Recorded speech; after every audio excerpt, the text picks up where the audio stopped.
He is lost. Damang-dama iyon ni Luke kahit nasa kanya na ang lahat.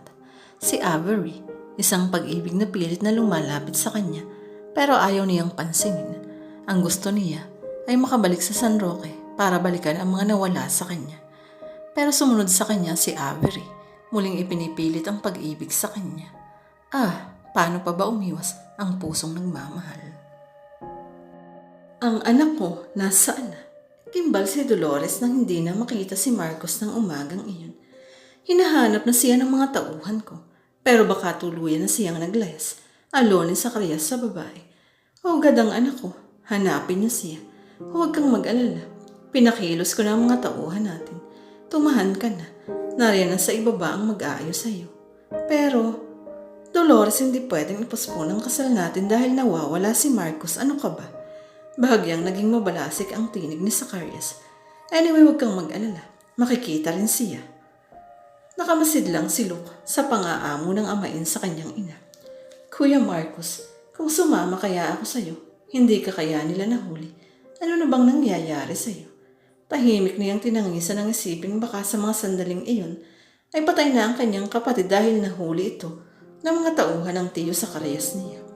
Pero hindi siya nagsalita. Nanatili lang siyang tahimik hanggang sa sumapit ang kasal ni Dolores at Zacarias. Maraming bisitang dumalo sa kasalang iyon na ginanap sa maluwang na hardin ng Villa Gonzaga. Mga kilalang politiko sa bayan at lalawigan nila. Mga negosyante mula sa karating ng mga bayan, mga kamag-anakan ng mga Gonzaga. Marami ring kaibigan. Patingin-tingin sa kanila si Luke na nakaupo sa isang tabi. Nililimi niya kung sino sa mga ito ang pwede niyang hinga ng tulong, ang pwedeng mapagsumbungan. Ngunit sa huli, minsan pang naduwag si Luke na nahimik na lang siya. Kalaunan ay pinasya niyang pumasok na lang sa kabahayan at umakyat sa ikalawang palapag upang magkulong sa kanyang silid. Ngunit bago siya nakarating sa kanyang silid, ay isang pamilyar na bulto ng batang lalaki ang nakita niyang patakbo at papasok sa pinto ng library. Kuya Marcos, bulong ni Luke. Ilang sandali pa siyang napatitig sa pintong pinasukan nito bago nagtatakbo patungo roon upang habulin ang inaakalang kapatid. Kuya Marcos, wika niya nang itulak ang pinto. Nahagipan ng kanyang paningin ang tuluyang paglapat sa dingding ng library ang isang mataas na shelf. Kuya Marcos, dahan-dahan siyang napakabang palapit sa sumarang shelf. Ilang sandali niyang sinipat iyon at pinag-aralan kung paano bukas at muling Maingat na nagbangon si Luke. Ayaw niyang makagawa ng kahit na munting ingay na magiging dahilan ng pagkagising ni Avery. Kapag nagising ito at pinigil siya, God knows kung makakaya pa niyang iwanan ito. Sa wakas nakaalis na sa malambot na kama ang binata. Matama niyang pinagmasdan ang kagandahang nakahiga sa kanyang kama. Ang mga labing mapupula na kagabi at hanggang kaninang madaling araw ay naging kaulayan ng kanyang mga labi. Ang malambot na pisngi na mamula-mula. Ang mahabang buhok na kay sarap haplusin at samyuhin, at ang magandang katawan na iyon na ilang ulit na inangkin ng binata. Sapat na dahilan sana para huwag na siyang umalis. Pero may tungkulin ako sa pamilya ko at sa sarili ko. Kailangan kong umalis upang bumalik sa San Roque. Kailangang itama ko ang mga pagkakamali ko.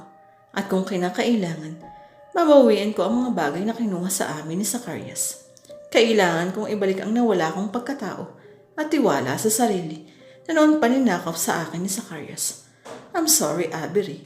Pero pangako babalik ako. At sana maghintay ka sa akin. Sana hindi ka mapilit ng papa mo na pakasal sa iba. Pinigil ni Luke ang sarili upang huwag nang lapitan ang natutulog at halikan ito sa pisngi. Ibinalot niya sa ibabang bahagi ng hubad na katawan ang isang tuwalya at nagtungo sa banyo upang mag-shower. Minadali niyang paliligo, pangambang magising na si Avery. Ilang sandali pa bihis na si Luke, bitbit ang maleta ng kanyang damit at humakbang na siya patungo sa pinto. Isang huling sulyap ang ginawa ng binata kay Avery. Pagkumay humakbang na siya ng tuluyan palabas. Ilang sandali pa, sakay na siya ng kanyang RAV4 at kasalukuyang tinatalon to ng mahabang kalsada na papasok ng NLEX. Maya-maya ay tumunog ang kanyang cellphone. Henry, bakit? Tanong niya na nasa kabilang linya. Sir, nakasakay na sa bus si Attorney Marcos Gonzaga. Papasok na rin siya ng NLEX. Ibinigay na rin ng kausap niya ang body number at pangalan ng bus na sinasakyan ng taong pinag-uusapan nila. Good, sa unang stopover na lang ng bus ako maghihintay. Basta manatili ka lang nakasunod sa bus na kinalululanan niya, okay? Yes sir, over and out. Okay, 10-4. Iyon lang at ini-off na niya ang kanyang cellphone at nagpatuloy sa pagmamaneho. Ilang sandali pa, pumarada na sa harap ng stopover ng mga bus ang sasakyan ng binata. Ilang minuto rin ang kanyang hinintay bago dumating ang bus na may body number na kagaya ng ibinigay sa kanya ni Henry. This is it. Dito nakasakay si Marcos. Ngayon ay personal ko lang masusubaybayan ang kilos niya. Sa loob-loob ni Luke na nagbabaka sakaling bumaba ng bus na iyon ang taong sadya niya. At tila dininig naman ang kanyang hiling. Isang matangkad na lalaki ang nakatanaw niyang bumba at nagtuloy sa restroom na panglalaki. It's him, si Marcos iyon. Pumilis sa pagtibok ang puso ni Luke nang matiyak na iyon nga ang lalaki sa larawang dinadala sa kanya ni Henry. Tila gustong lumundag ng kanyang puso sa kanilalagyan niyon dahil sa pananabik na biglang sumalakay doon. Pero pinigil niya ang sarili. It's not yet time. Hindi ko pa kayang makipagkita sa kanya.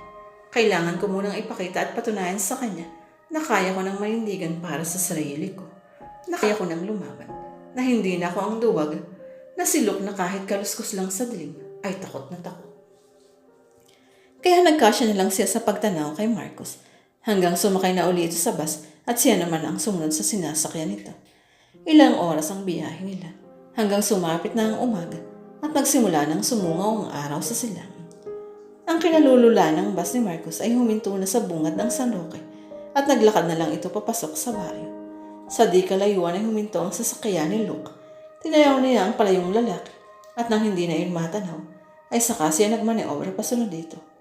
Sa isang malaking ngunit may kalumaan ng bahay na nasa kalagitnaan ang baryo huminto ang kanyang sasakyan. Maluwang ang kalooban niyon na napapaligiran ng matataas na pader. Attorney Xavier, kanina ka pa namin hinihintay. Maliwalas ang mukha ng may edad ng lalaki na sumaludar sa kanya. Tamang-tama ang dating mo. Kararating lang ni Mrs. Candelaria. Talaga ho, mabuti naman. Bahagyang iniling nga ni Luke ang paningin sa kabuuan ng sala. Kung tutuusin may kalumaan na rin sa loob niyon, maraming ipaayos para maisunod sa usong kayarian ng bahay. Pero okay na muna sa kanya ang ganoong ayos. Ang mahalaga may matitirhan na siya habang narito sa San Roque at nagmamasid sa paligid ng baryo at sa mga taong sadya niya roon. Tuwang-tuwa naman ang ginang nang matanggap ang sapat na kabayaran para sa malaking ngunit may kalumaan na ring bahay na iyon.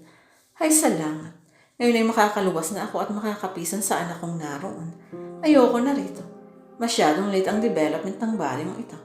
Kailangan pang pumunta sa kabisera para lang makapanood ng sine. Eh ikaw bakit naman gusto mong dito pa sa liblib ng baryo ng San Roque makabili ng bahay bakasyon? Gusto ko lang ho. May mga naging kaibigan ho kasi ako rito noon na gusto kong malapitan. Ganun ba? Naku, sentimental ka pala. Ako ay hindi na. O paano? Ako'y aalis na. Sasayabay na rin ako sa kanya, attorney. Wika naman ang maedad na lalaki na tumayong ahente sa pagbibilihan nila ng lupa at bahay na iyon. Sige ho, Mang Felix. Ako na hong bahala rito. May mga tauhan na akong darating na makakatulong ko sa paglilinis at pag-aayos nitong bahay. Nang mapag-isa si Luke sa bahay na iyon, ay saglit niyang pinasadahan ng tingin ang kabuuan ng maluwang na sulang. Tanaman na muna ito. Pwede akong magkubli sa bahay na ito habang nakasubaybay kay Zacarias at kay Marcos. Pagdating ni na Henry, may makakatulong na ako sa pagtugaygay sa kanila. Makapagpapahinga na nga muna. Matapos nang magtuloy sa kanyang silid ay naligaw muna ang binata bago pinasyang mahiga para matulog. Ngunit sa pagkakataong iyon, naging mailap ang antok kay Luke. Kanina pa siguro nagising si Avery. I'm sorry, kailangan muna kitang iwan. Sana mahintay mo ako sa pagbabalik ko kung makakabalik pa ako. Maring ipinikit ni Luke ang mga mata habang nakahiga. Ngunit mas naging malinaw sa kanyang balintataw ang anyo ng dalagang labis na lumiligalig sa kanyang pulo. Avery, I miss you. Bakit ganun? Kagabi lang ay magkasama tayo. Ngayon ay parang umiikot na ang utak ko sa pananabik sa iyo. Sinabi ko na nga ba, hindi talaga ako dapat na-involve sa kanya ng ganoon kalalim. Inis na nagbangon ng binata at nagpalakad-lakad sa kanyang silid. Nagising si Avery, sabay walikwas. Look, ngunit ni anino ng kanyang hinahanap ay wala lang sa loob ng silid na iyon. Look! Oh God! Look! Tarantang ibinalot niya ang hubad na katawan sa puting kumot at hinagilap ng dalaga ang maleta na lalagyan nito ng damit. Wala iyon sa kahit na saang panig ng silid. Maging ang closet ay bakante na.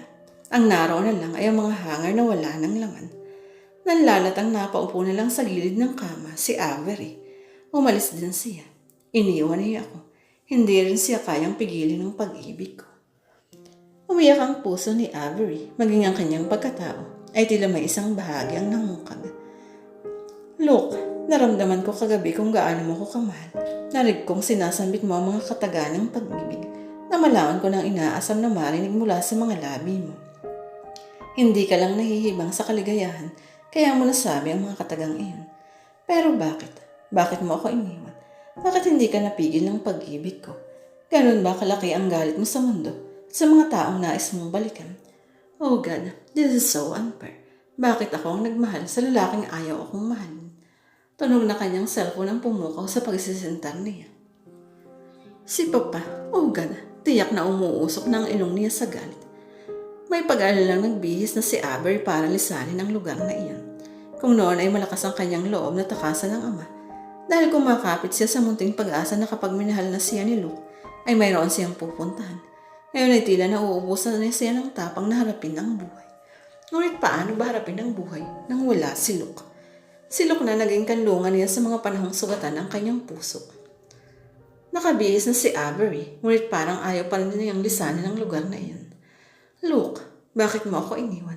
Kahit sasandali pa lang ang panahong magkasama tayo, buong buhay ko ay tila ikaw na ang may kakayahang magpaikot. Nanlalatang napaupo sa gilid ng kama si Avery, habang titig na titig siya sa susi ng condo unit na ibinigay sa kanya ni Luke sa unang pagkakataon na tumuntong siya sa lugar na iyon. Luke, nakuyom niya ang palad. Ano ka ba? Gumising ka nga. Bakit ba baliw na baliw ka sa gilyar na yon? My God, hindi lang siya isang playboy. He's a gold digger. Isang gigolo. Wala naman siyang kinukuha sa kaking na kahit ano ah. And I know he loved me that much, kaya... You love him that much, kaya ka nagbubulag-bulagan sa kanya. For Christ's sake, Avery, kailangan siya sa'yo. Ikaw na anak ng multi-millionaire businessman na si Don Pablito de Junque at ng award-winning actress na si Gina Reeves ay boyfriend ng isang dating macho dancer na ngayon ay trying hard na magpaka-businessman ngayong hindi naman marunong. Pwede ba? Pakiuntog nga muna sa padarayang ulo mo at nang matauhan ka. Naiinis niya yung wika ng best friend niyang si Hillary. Kapag nalaman ng papa mo na hindi mo pa rin kinakalasan ng lalaking iyon, baka tuluyan kaya niyang alisan ng mana.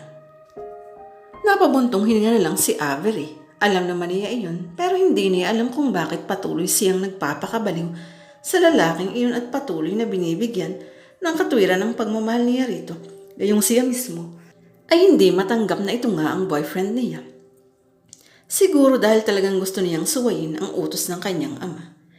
Kahit naman sinong maging boyfriend ko noon pa man tutol na si Papa. Wala namang perpektong lalaki sa kanya, kundi yung mga gusto niyang ereto sa akin. Gusto lang naman niyang mapaayos kay. Hindi na lang siya kubibog. Paulit-ulit na lang niyang naririnig ang ganoong katwiran. He just want the best for her. Tell me, ano bang best para sa kanya? Hindi ba yung maging masaya siya? O ano? Hindi ka na nakakibori yan? Ano pa ba naman ang sasabihin ko? Sinabi mo ng lahat. Hayaan mo. Baka magising din ako sa kahibangan ko sa kanya. Hay, kailan kaya iyon? Sana'y malapit na. Mukhang tama si Hillary. Mukhang malapit na yatang magising si Avery. Dahil ng hapon iyon, isang eksena ang nasaksihan niya na magpapabago sa kanyang buhay. Ma'am, kayo pala. Nasa itaas pa ho si Sir Gilliard. Baka maya-maya pa ho bababa yun. Tatawagan ko na ho ba? Hindi na. Ako na lang ang aakyat.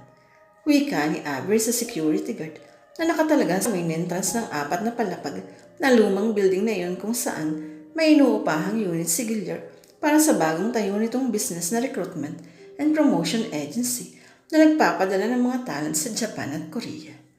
Okay. Dumiretso na nga si Avery sa hagdan dahil wala namang elevator ang building na yun Napalapit na rin kumandidatos for demolition dahil sa kalumaan. Kung nagkataon lang na hindi niya mahal si Gilliard, never siyang tumuntong sa lugar na yun na mas mukhang abandoned building kaysa opisina. Matapos hingalin si Avery sa pag-akyat sa hagdan hanggang sa ika-4 na palapag kung saan naroon ang opisina ng nobyo, tinalunto naman niyang mahabang pasilyo na ang nararaanan niyang wall ay halos bakbak na ang pintura at mukhang maraming ipis na nagtatago. Nang sa wakas ay sinapit niyang opisina ni Gilliard na nasa dulo ng pasilyo, ay akmang kakatok sana ang dalaga. Gilliard, ano ka ba? Ay, sinunda ng babae ng hagik-hik ang salita. Ay huwag dyan, may kiliti ako riyan. Tila may bulkang gustong sumabog sa tuktok ni Avery at maras niyang itinulak ang pinto. Ha? Avery, sabay pang napamangang naghaharutan sa loob. Oh God, tila pinagsakluba ng langit at lupa si Avery nang masaksihan niya kung ano ang ayos na naghaharutan sa loob dalawa. Si Gilliard nakaupo sa swivel chair nito habang ang sekretary itong si Mimosa ay nakakandong dito at nakataas pa ang dalawang paa sa katanga ng kamay ng swivel chair habang nakabukas ang mga botones ng blusa nito at gusot-gusot ang buhok. Avery, I can explain. Hindi na niya pinatapos ang iba pang sasabihin ng lalaki. Binirahan na niya ng talikod at takbo patungo sa hagdan. Avery, wait, let me explain. Hindi na niya pinansin ang tinig na iyon.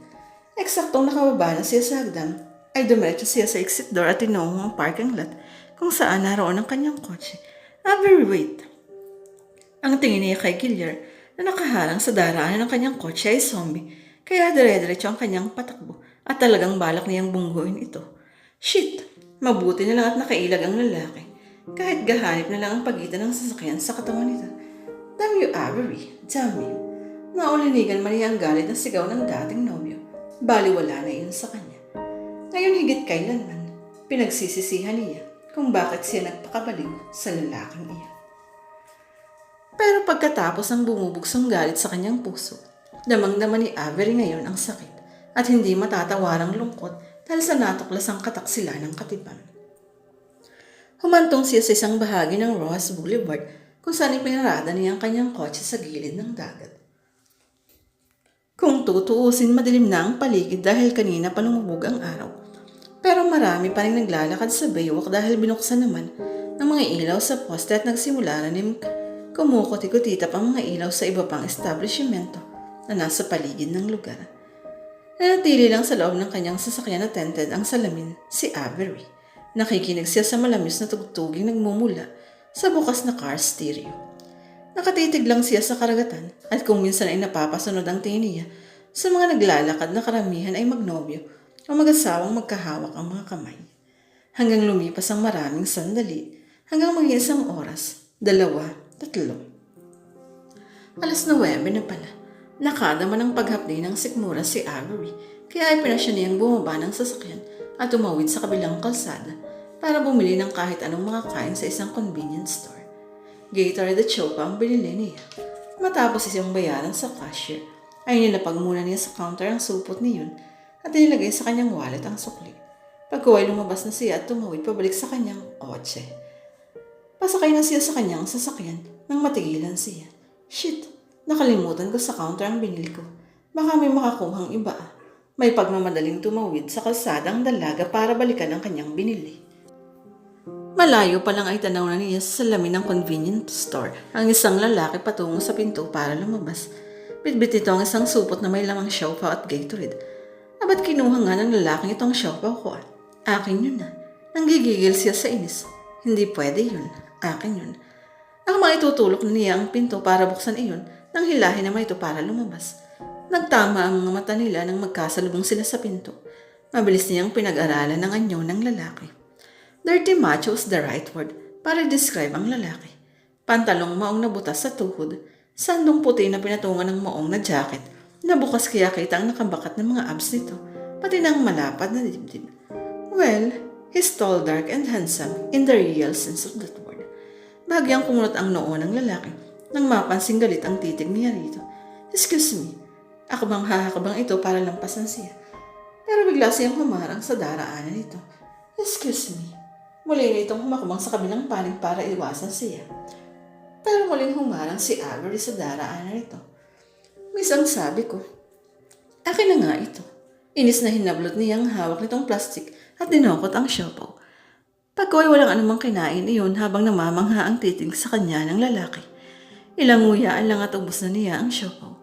Ang sumunod naman niyang kinuha sa plastic ay ang bote ng Gatorade at agad na binuksan niya iyon. Pagko'y diretso niyang tinungga hanggang sa humigit sa kalahati ang bawas niyon. Isang malakas na dighay ang kumawala sa kanyang lalamunan. Lalong namangha ang lalaki. Hindi makapaniwala sa nasaksihan. But who cares kung nawalan siya ng poy sa harap nito? Iyon na. Isiniksik niya sa kamay nito ang supot at bote ng Gatorade sa kataas noong tumalikod siya habang humakbang palayo. Napakamot na lang sa ulo ang lalaki. Habang nakasunod ang tingin kay Avery, pagkuway natitigan ito ang basyo ng bote ng Gatorade at ang plastik na walang laman. Muling hinabol ang tingin ng lalaki si Avery. Pagkuway napangiti ito. Pero bahagyaring kumunot ang noo nang makita napapangiti si Avery habang nakaupo sa harap ng manibela. Naalala kasi niya ang gulat na anyo ng lalaking iyon. Matapos niyang agawin ang siopaw at Gatorade sa kamay nito at walang pakundangang kainin at inumin. And to top it all, napatighay pa siya ng malakas. Hindi napigilan ni Avery ang mapahagikik sa huling naisip. It was her first time ang dumighay sa harap ng isang tao. Nakakatawa pala. Pero kung hindi kinuha ng lalaki ngayon ng siopaw at Gatorade ko, nakakahiya yun ha. Lalong napahagikik si Avery. Kaya lang kawawa naman siya. Baka gutom na gutom iyon, kaya kinuha ang siopaw ko Bigla niyang naisip, sabay lingon sa pinanggalingang convenience store. Maya-maya ay bumaba siya ng sasakyan. Bibili uli siya ng siopaw at maiinom, saka hahanapin niya ang lalaking iyon para ibigay ang binili. Matapos tumawid sa kalsada ay pumasok siya sa convenience store. Agad na napatingin sa kanya ang crew at namukhaan siya. Ay ma'am, good evening ho. Mabuti at binalikan niyo ang siopaw at Gatorade niyo. Sabay kuha nito sa ilalim ng counter ng isang supot. Napatitig siya sa supot na may lamang siopaw at inumin. Oh my God! Saka sumibat sa isip niya, ang lalaking iyon na inagawan niya ng pagkain at inumin. Nakakahiya. Nakakahiya ang ginawa ko. Magsisi man si Avery ay huli na. Wala na sa paligid ang lalaki nang hagilapin niya nang makalabas siya. Naiiling na bumalik na lang siya sa kanyang kotse at muling nagmukmuk sa harap ng manibela. Nakakainis kasi si Gilliard. It's his fault. Kung hindi dahil sa kawalang hiyaan niya, hindi sana ako mapapraning ng ganito. Tama si Hillary. His pain in the ass. Isang bangungot ang nakilala ko ang lalaking iyon. Damn him. Gigil na hinampas niya ang manibela. Pagkaway nilakasan niya ang car stereo at hinayaang makulog sa loob ng sasakyan ng malakas na tugtog. I hate you, Gilliard. I hate you. Habang patuloy na naman siya sa pagkalunod ng sarili sa kalungkutan at pagsisisi. Malakas na katok sa salamin ng kanyang kotse ang pumuko sa pagsisindar niya. Isang naka-uniforming polis ang nakita niya mula sa likod ng tented na salamin. Yes, bakit ho? Maangat tanong niya nang ibaba ang salamin. Sorry miss, nag-check lang ho. Kanina pa kasi napansin na nakaparada kayo rito, pero wala namang bumababa. Baka kako kung ano na ang nangyari sa loob. Okay lang ho kayo. Oo, salamat ho. Sigurado ho kayo, pangungulit nito. Oo naman. Sige ho, ingat na lang. Maglock na lang kayo ng pinto at maraming gago rito kapag lumalalim na ang gabi. Salamat ho. Maya-maya ay aalis na naman ako. Okay, sige ho. Humakbang na palayo ang pulis. Pabuntong hiningang itinaasa ni Avery ang salamin. Pero hindi pa gaanong nakakalayo ang pulis ay minahagip na ang kanyang paningin na naglalakad sa bewok. Ang lalaking iyon. Siya ang inagawan ko ng siopaw. Sukat sa isiping iyon ay biglang dinampot ni Avery ang supot na nakalakapag sa tabi niya at bumaba ng kotse upang habulin ito. Mister, wait! Mister! Pero patuloy ito sa paglalakad. Mister, sandali lang. Kaya kinailangan niya ang dobling effort para abutan ito. Mister! Sabay hawak niya sa braso nito. Gulat na napalingon sa kanya ang lalaki. Ikaw na naman. Wala na akong... sorry. Heto na ang kapalit ng siopaw at Gatorade mo. Iniabot niya ang supot dito. Nagkamali ako Naiwan ko pala sa counter ang binili ko. Akala ko, iyon iyong dala mo. Napapangawi siya habang nagsasalita. Napatingin daw ng lalaki. Pagkuway walang anumang kinuha sa kanya ang supot at dinukot ang siopaw. Kinagatan iyon habang titig na titig sa mukha niya at formal na formal ang reaksyon. Ilang kagatan lang natubos na yun. Kasunod niyon ay tinungga naman ito ang laman ng bote. Pagkuway isang malakas na dighal ang ginawa at ibinalik sa kanya ang supot at bote nang wala ng laman. Nang tumalikod ang lalaki, hindi maiwasan ni Aber ang mapangiti. Pagkuway naiiling na bumalik na siya sa kanyang kotse. Hoy, para lang magulat dahil dalawang lalaki ang nakapasok na pala roon at kasalukuyang naghahalongkat sa loob. Hoy, anong ginagawa niyo riyan? Sa klolo tulungan niyo ako. Abat, tumahimik ka ha. Isa ang nakalapit sa kanya, sabay tutok ng patalim sa mukha niya. Gusto mong lagyan ko ng butas iyang lalamunan mo ha? Ha? Nanlaki ang mga mata niya sa magkakahalong gulat at takot dahil sa tulis ng patalim na nakatutok sa mukha niya. May ilang naglalakad na napapatingin sa kanila pero walang gustong tumulong. Ang iba ay umiiwas ng tingin. Akin ang susi ng kotse mo. Asik ng lalaki. Ayoko. Umira lang galit niya. Aba't matigas ka ha. Tumaas ang kamay ng lalaki. Ako mang itatalak sa kanyang hawak na patalim. Huwag. Napatili na lang siya sabay pikit. Akin na yan. Malakas na kamao ang pumigil sa kamay ng lalaki na may hawak na patalim. Napadilat si Aber.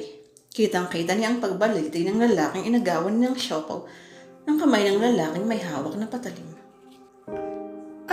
Daing nito habang napapaluhod dahil sa sakit ng pagkakapilipit ng kamay nito. Tarantado ka. Habang pagsugod naman sa kasama nito, nakamang sasaklolo. Hindi man lang nagabala ang lalaki na sulyapan ang pasugod dito. Basta umikas lang isang paa nito pasalubong sa mukha ng kalaban. Tihaya sa balsosa ang pagsugod tulog.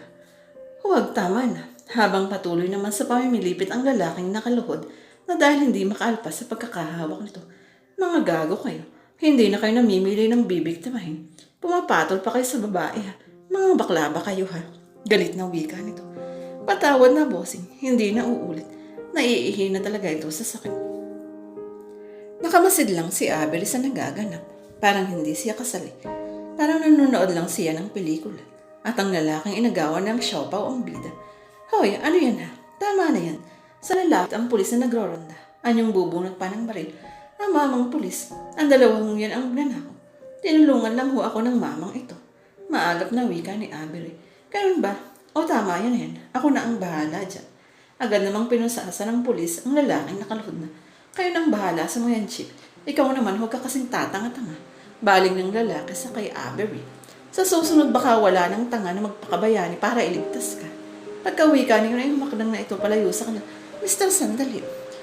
Ma'am, sumama na ho kayo sa presinto para makapag-file ng kaso sa dalawang loko na to. Ha? Napatingin siya sa pulis pagkuha hinabol niya ng tingin ang kanyang tagapagligtas. Patawid na ito sa kabilang kalsada. Mamaya na lang ho ako magpapile ng kaso. Pero sige ho, susunod na lang ako sa presinto. Ano? Hindi nakakaibuo at mabilis nang tumakbo si Avery para habulin ang lalaki. May sandali lang. Ngunit diretso lang siya sa pagtawid para abutan ito. Mr. Please, huwag ka nang magalit dahil inagaw ko ang siopaw mo. Ibinalik ko naman, hindi ba? Saka gusto ko lang talagang magpasalamat, please. Ayaw pa rin umalis ni Avery sa kalakaran ng lalaki, kaya hindi ito makahakbang. Miss, okay na yon, ano ka ba? Ang kulit mo Kunot na kunot ang lalaki at anyong napipi ko na. Kung okay na sumama ka sa akin, kakain tayo ng siopaw. Saka samahan mo naman ako sa presinto. Magpapile ako ng kaso sa mga iyon. Miss busy ako, okay? Ako manghahakbang ito palampas sa kanya. Wait, pero muli niyang iniharang sa sarili dito. Sandali lang naman Saka hindi ko kasi alam kung anong gagawin ko at kung saan ako pupunta. Ano? Lalong nagkabulang makapal na kilay ng lalaki. Mas naging matimang titig nito sa kanya. Malungkot ako. Kailangan ko ng kausap. Ng kasama, please. Baka sa kislap ng mga mata ni Aber ang pagalito at pagkabalisa. At nakita yun ng lalaki habang nakatitig sa ganda niyang mukha. Ang pangungunot ng noo nito ay dahan-dahang napalis. Ang pagkairita sa mga mata ay napalitan ng fondness. Ano bang problema mo? Kanina ka pa nga tulala Pati siopaw ko inagaw mo. May kalakip na amusement ang tinig nito. Nahuli ko kasi. Napalunok siya. Ang boyfriend ko na may kasamang ibang babae. Nagtataksil sa akin. Bagyang pumiyok ang tinig niya. Pero tila naman may mabigat na bagay na nalis sa kanyang dibdib. At least may iba nang nakakaalam ng ginawa sa kanya ni Gillier. Napatitig ito sa mukha niya. Gago pala yung nobyo mo eh. Ang ganda-ganda mo, niloloko ka. Nasaan ba yun? Turo mo sa akin at babangasan ko ang mukha. Ang kislap ng lungkot sa mga mata ni Avery ay napalitan ng amusement dahil sa sinabi nito. Hayaan mo na yun. Wala na siya sa akin. Pero samahan mo na lang ako sa presinto. Napabuntong hininga ito. Sige na nga. Pagkaway tumalikod na ito at nagpauna ng tumawid pabalik sa kinapaparadahan ng kotse. Sandali. Nagahol pa siya sa paghabol dito. Huminto naman ito sa paglalakad ng makalapit sa kotse niya. Give me your key. Ako na ang magdadrive patungo sa presinto. Ha? Heto. Iniabot niya ang susi rito pero parang gusto niyang magduda kung kaya nitong paandarin ang BMW niya. Pero nang tumatakbo na sila sa kahabaan ng Ross Boulevard, ay natiyak ni Avery na tapos mag-file ng kaso sa presinto, ay magkasabay pa rin lumabas ng presinto ang dalawa. Naglakad sila patungo sa kotse ni Avery. Salamat ha. Huminto siya sa paghakbang ng malapit na sasakyan niya at humarap dito. Ngumiti ang lalaki. It's okay. Pwede na siguro kitang iwanan at... Wait! Bakit? Huwag ka munang umalis. Ha? Baka pwede mo pa akong samahan. Muling nangunot ang noo ng lalaki. Sigurado ka? It's almost 12 midnight na. Baka kasi ayoko pang umuwi. Natatakot naman akong mag-isa. Ganon, sa akin hindi ka natatakot. Hindi siya nakakibo. Hindi nga ba siya natatakot dito? Iniligtas mo ako kanina sa kapahamakan. So sapat na bang dahilan iyon para malubos ang tiwala mo sa akin? Ewan ko. Nalilito ako eh. Napailing ang lalaki. Narinig mo ba yung ibinigay kong pangalan kanina sa presinto? Sabi ko sa kanila, Anton de Gracia ang pangalan ko. Alam mo bang hindi yun ang totoo kong pangalan? Ewan ko sa'yo. Hindi nga. Ang totoo kong pangalan ay Luke. Sa madaling salita, nagsimulang ako sa kanila. Bakit gusto mo pa rin samahan kita? Kasi nararamdaman ko na mabuti kang tao. Pero nag-iwas siya ng tingin dito. Os, muling sumungaw ang amusement sa mga mata ng lalaki. Please, kahit sandali lang. At nagugutom ako, baka pwede mo akong samahan sa restaurant. Restaurant? May alam mo kung kainan. Masarap doon. Doon ko gustong kumain. Sasama ka ba? Sige, saan bang restaurant iyon? Hindi restaurant iyon. Turo-turo. Kainan iyon ng mga taxi drivers at jeepney drivers. Malinis naman, pero sa tabing kalsada ang pwesto. Okay ka ba roon? Nag-isip si Avery. At kailan ba siya kumain sa turo-turo? Siya na anak ni Don Pablito de Chanque. Kakain sa turo-turo. My God, it's disgusting. Sige, talaga. Lalong sumungaw ang amusement sa mga mata ni Luke. Para lang makasama mo ako, kakain ka noon. Kakain ako roon para lang magkaroon ako ng kasama. Natigilan ang binata. Pagkaway napailing. Sige, akin na uli ang susi mo. Eto, may pagmamadaling iniabot niya rito ang susi ng kanyang BMW. Bakit nga ba hindi ako makadama ng pagkatakot sa kanya? Bakit ang gaan ng kalooban ko sa kanya? God, this is your fault, Gilliard. Kung hindi sa kataksilan mo, hindi mangyayari sa akin ito. Hindi ako magpapakababa sa ganitong level. Damn, sigaw ng kalooban ni Avery habang nagbibiyahin na sila. Avery, okay ka lang? Ha? Napapitlag pa siya ng maulinigan ng tinig ng katabi. Ang sabi ko, okay ka lang ba? Kanina pa nag-ring ang cellphone mo sa bag mo, pero hindi mo sinasagot at nakatulala ka lang. Iniisip mo na naman ba ang lalaking iyon? Taimbagan na tanong nito. Hindi. Wala na siya sa isip ko. Muling nag-ring ang cellphone sa bag niya. Sandali sasagutin ko. May pagmamadaling kinuha niya sa bag ang nag-iingay na aparato. Hello, Hillary. Bakit? Bakit? My God. Nagtatanong ka pa kung bakit ngayong mag-aalauna na? Wala ka pa rito sa kondo mo. Kasi, galing sa bahay ko si Gilliard. Nagwawala. Hinahanap ka. Inaaway ako dahil tinatago raw kita. Bakit daw hindi ko siya bigyan ng pagkakataon na makapagpaliwanag sa'yo sa nakita mo? Kaya nga napasugod ako rito sa kondo mo. Ano ba yon? Anong nangyari? Kasi napalunok siya at napasulyap kay Luke na nakatingin din pala sa kanya. Nahuli ko sila ng kanyang secretary sa pangit na posisyon. So nahuli mo ang kataksilan niya sa madaling salita? Oo. At kaya ka nagwawala ngayon, ganun ba? Sa sobrang sakit ng kalooban, may nakagawa ka na ng kaistupidahan mo. Hindi. Ano naman ang akala mo sa akin? Tanga. Nag-aanmin lang ako. Naglilibang. Believe me, I'm okay and safe. Sinabi na yun habang magkalapat ang mga mata nila ni Luke. Sigurado ka? Oo naman. Don't worry, okay lang ako. Pag-uwi ko riyan, mas okay na ako. At burado na sa buhay mo si Gilliard, right? Absolutely. At sigurado si Aber sa bagay na iyon. Good. Yeah, bye. Siya na ang unang nag-off ng cellphone. Who's that? Kasual na tanong ni Luke na muling itinutok ang paningin sa kalsada. Si Hillary, ang friend of mine na nagmamalasakit at noon patutol sa ex-boyfriend kong walang kwenta. Umayos siya ng upo at tumanaw sa labas. Natawa ng pagak si Luke. Bakit ka natatawa? Nagtataka at naiis na tanong ni Avery. You sound bad. No, of course not. Burado na siya sa puso ko, okay? Mataas lang ang boses ko dahil naiinis ako sa sarili ko.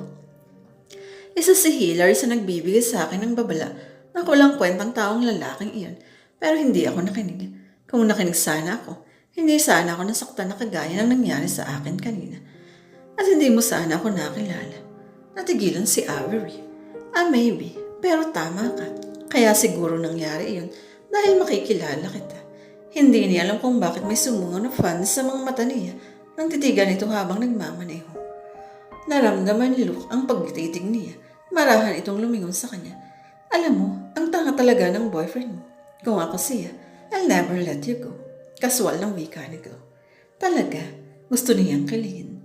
Yeah, bukod sa maganda ka na, mukhang ang bait mo pa. Inagaw ko nga ang sofa at Gatorade mo.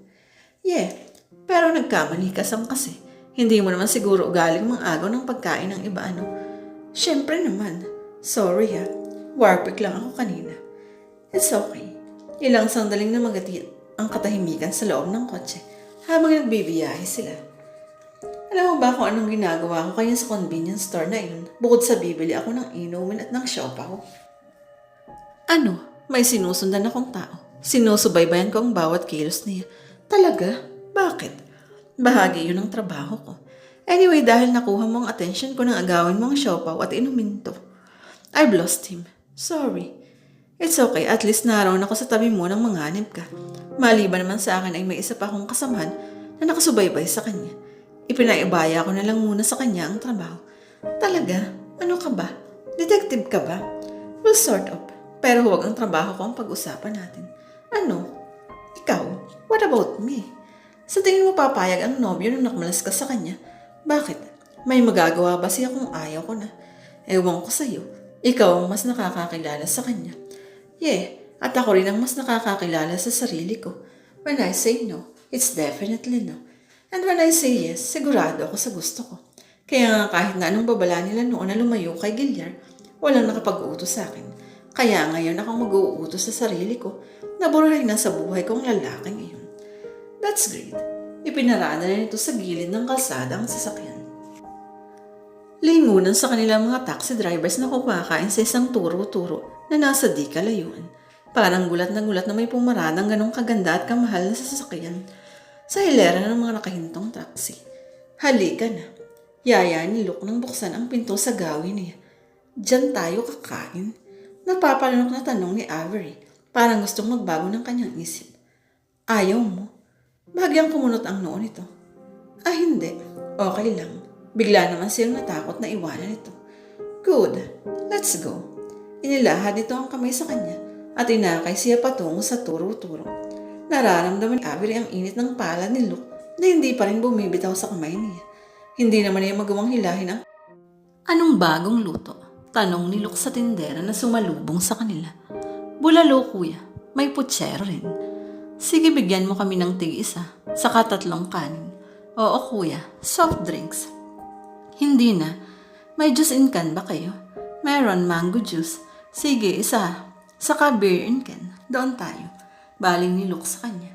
Sige. Tila maamong tupa na sumunod siya sa paghakbang nito. Hindi niya alam kung bakit ayaw pa siyang bitawan ng binata. Inukupa nila ang isang pabilog na mesa sa dulong bahagi ng karinderya. Labas-pasok ang mga tao sa kainan. Karamihan ay mga taxi driver na naka-uniforme pa ng puti. May ilan ding jeepney driver. Masarap ba talaga rito? Hindi napigilang tanong ni Avery habang palinga-linga sa paligid. Naiilang siya sa totoo lang, lalo pa't puro lalaki ang kumakain at siya lang yata ang babae maliban sa 4 na tinderang paraot parito sa pagsisilbi sa mga customer. Nakikita mo ba yung mga taxi driver na yan?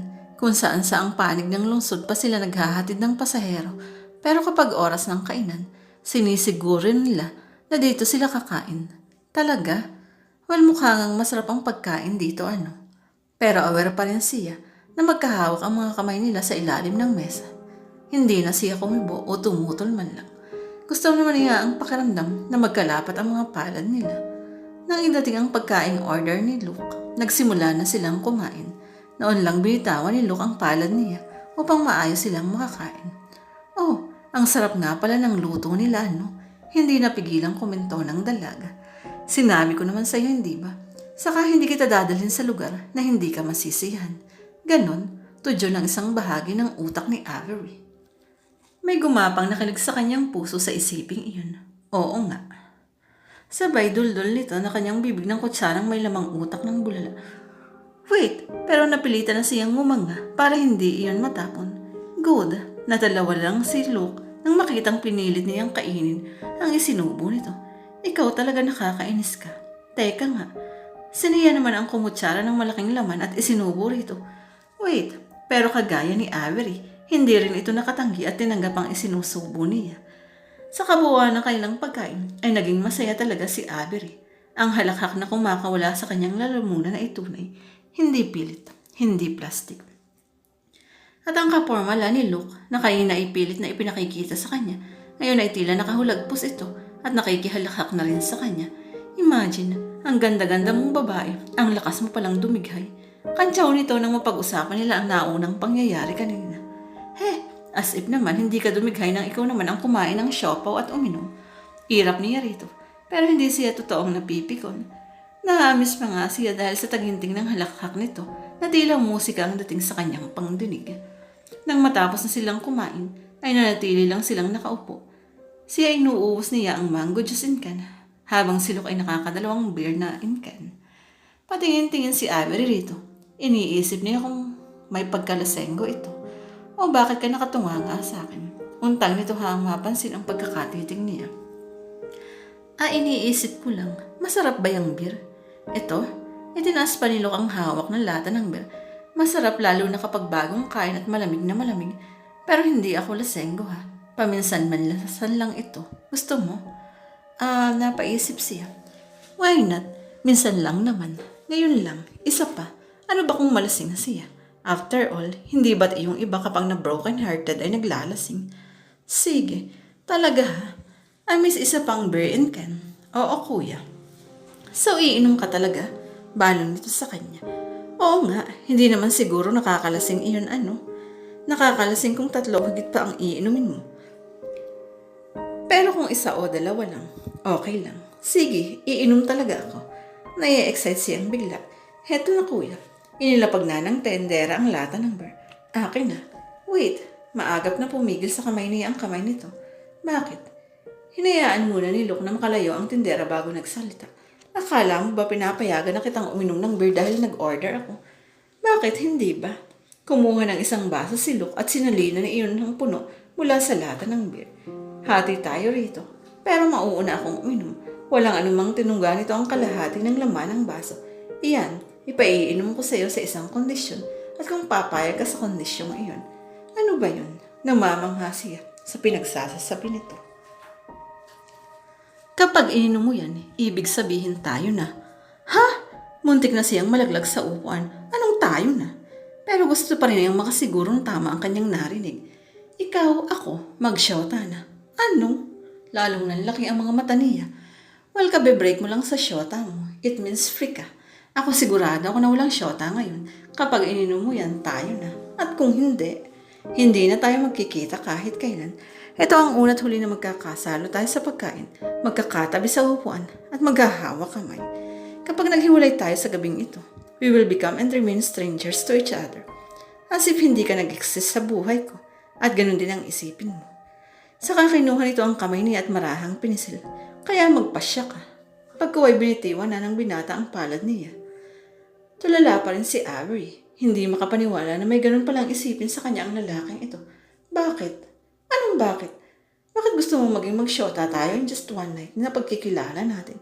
You don't even know me better. At ako man ay hindi kita kilala at my time is gold. Marami akong ginagawa sa buhay ko. Marami akong plano. Marami akong pinupuntahan at pupuntahan. Ang totoo, hindi kasama sa plano ko ang makipag-shota ng seryoso. Kaya wala akong tumatagal na relasyon. Pero ang lakas ng dating mo sa akin eh.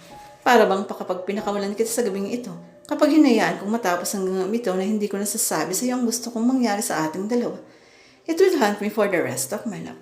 Oh my God, napasa po na lang sa noo si Avery. Hindi makapag-isip ng matino. Nakakagulat talaga ang pinagsasasabi nito. Pero may hatid na kakaibang kilig sa kanyang puso ang mga katagang binibigkas nito. Para bang kapag pinakawalan kita sa gabing ito, kapag hinayaan kong matapos ang gabing ito na hindi ko nasasabi sa iyo ang gusto kong mangyari sa ating dalawa, it will haunt me for the rest of my life. Ang mga katagang iyon ang mas nagpapabilis sa tibok ng kanyang puso ngayon. So, iinumin mo o uubusin ko na lang ito. Pagkuhay akmang tutunggain na ang laman ng beer ng baso. Wait, naging maagap ang kamay niya sa pagpigil sa kamay nito. Iinumin mo na. Ano ba to takutan? May dahilan ba ako para takutin ka? Kasi baka naman pwedeng bigyan mo ako ng time na mag-isip. Bakit? Ayaw mo sa akin? Hindi mo ako type? Well, hindi kita masisisi. Total stranger naman talaga ako sa'yo. No, hindi kita type. So type mo ako. Kumislap sa amusement ang mga mata ni Lo. Oo, I mean well, you're handsome. Siguro naman alam mo yun. Kaya lang, how about let me help you to decide? Paano? Walang babalang kinabing nito ang batok niya at sinalubong ng halik ang kanyang mga labi. Nanlaki ang mga mata ni Avery. Bigla niyang naisip ang mga kumakain sa turo-turo na iyon. Napawa ang mga lalaki pa naman. Nakakahiya. Baka isipin ng mga ito na gypsy ang babae. At ang lalaking ito, presko pala. Pero kay lambot ng mga labi ni Luke, kay bango ng hininga nilang kapanpan ng amoy beer. At ang mga bisig nito, kay titigas. Parang ang sarap yung maka, parang kay sarap sandalan. Ang malapad nitong dibdib. Napapikit si Avery. Nagsimulang kumilos sa mga labi niya upang tugunin ang halik na iyon. Pero biglang kumalas sa kanya si Luke. So, iinumin mo o hindi? Nanunod yung kislap ng mga mata nito. Napabuntong hininga na lang si Avery. Makapangyarihan ang damdaming ginising sa kanyang puso ng lalaking ito. Parang hindi niya kakayaning matapos ang gabing ito at isipin hindi na sila muling magkikita. O baka naman dahil broken-hearted lang ako. Gustong mga tuwira ng isang bahagi ng kanyang utak. Sige, kinuha niya ang baso ng beer sa kamay nito at diretsyong tinungga habang magkalapat ang mga mata nila. See, saka ipinakita niya rito ang basong wala ng laman. Simpatiko ang ngiting sumungaw sa mga labi ni Luke habang namamasyal sa kanyang mukha ang nangingislap na mga mata. It's 2:10 in the morning. Wika ng binata ng sulyapan ng suot ng diver's watch and we're official on. So let's seal it with a kiss. Saka walang babalang muli siyang kinabig palapit at sinail ng halik ang kanyang mga labi. Napapikit na lang si Avery. With this man, parang wala na siyang pakialam sa paligid. Kasi hodang siguradong maraming napapatingin sa kanila. Tinanti niya ang halik na iyon, pero minsan pang naunang kumalas si Luke. Miss bayad namin. Pagkuway tumayo na ito at nag-iwan ng pera sa mesa bilang bayad sa kinain nila. Let's go.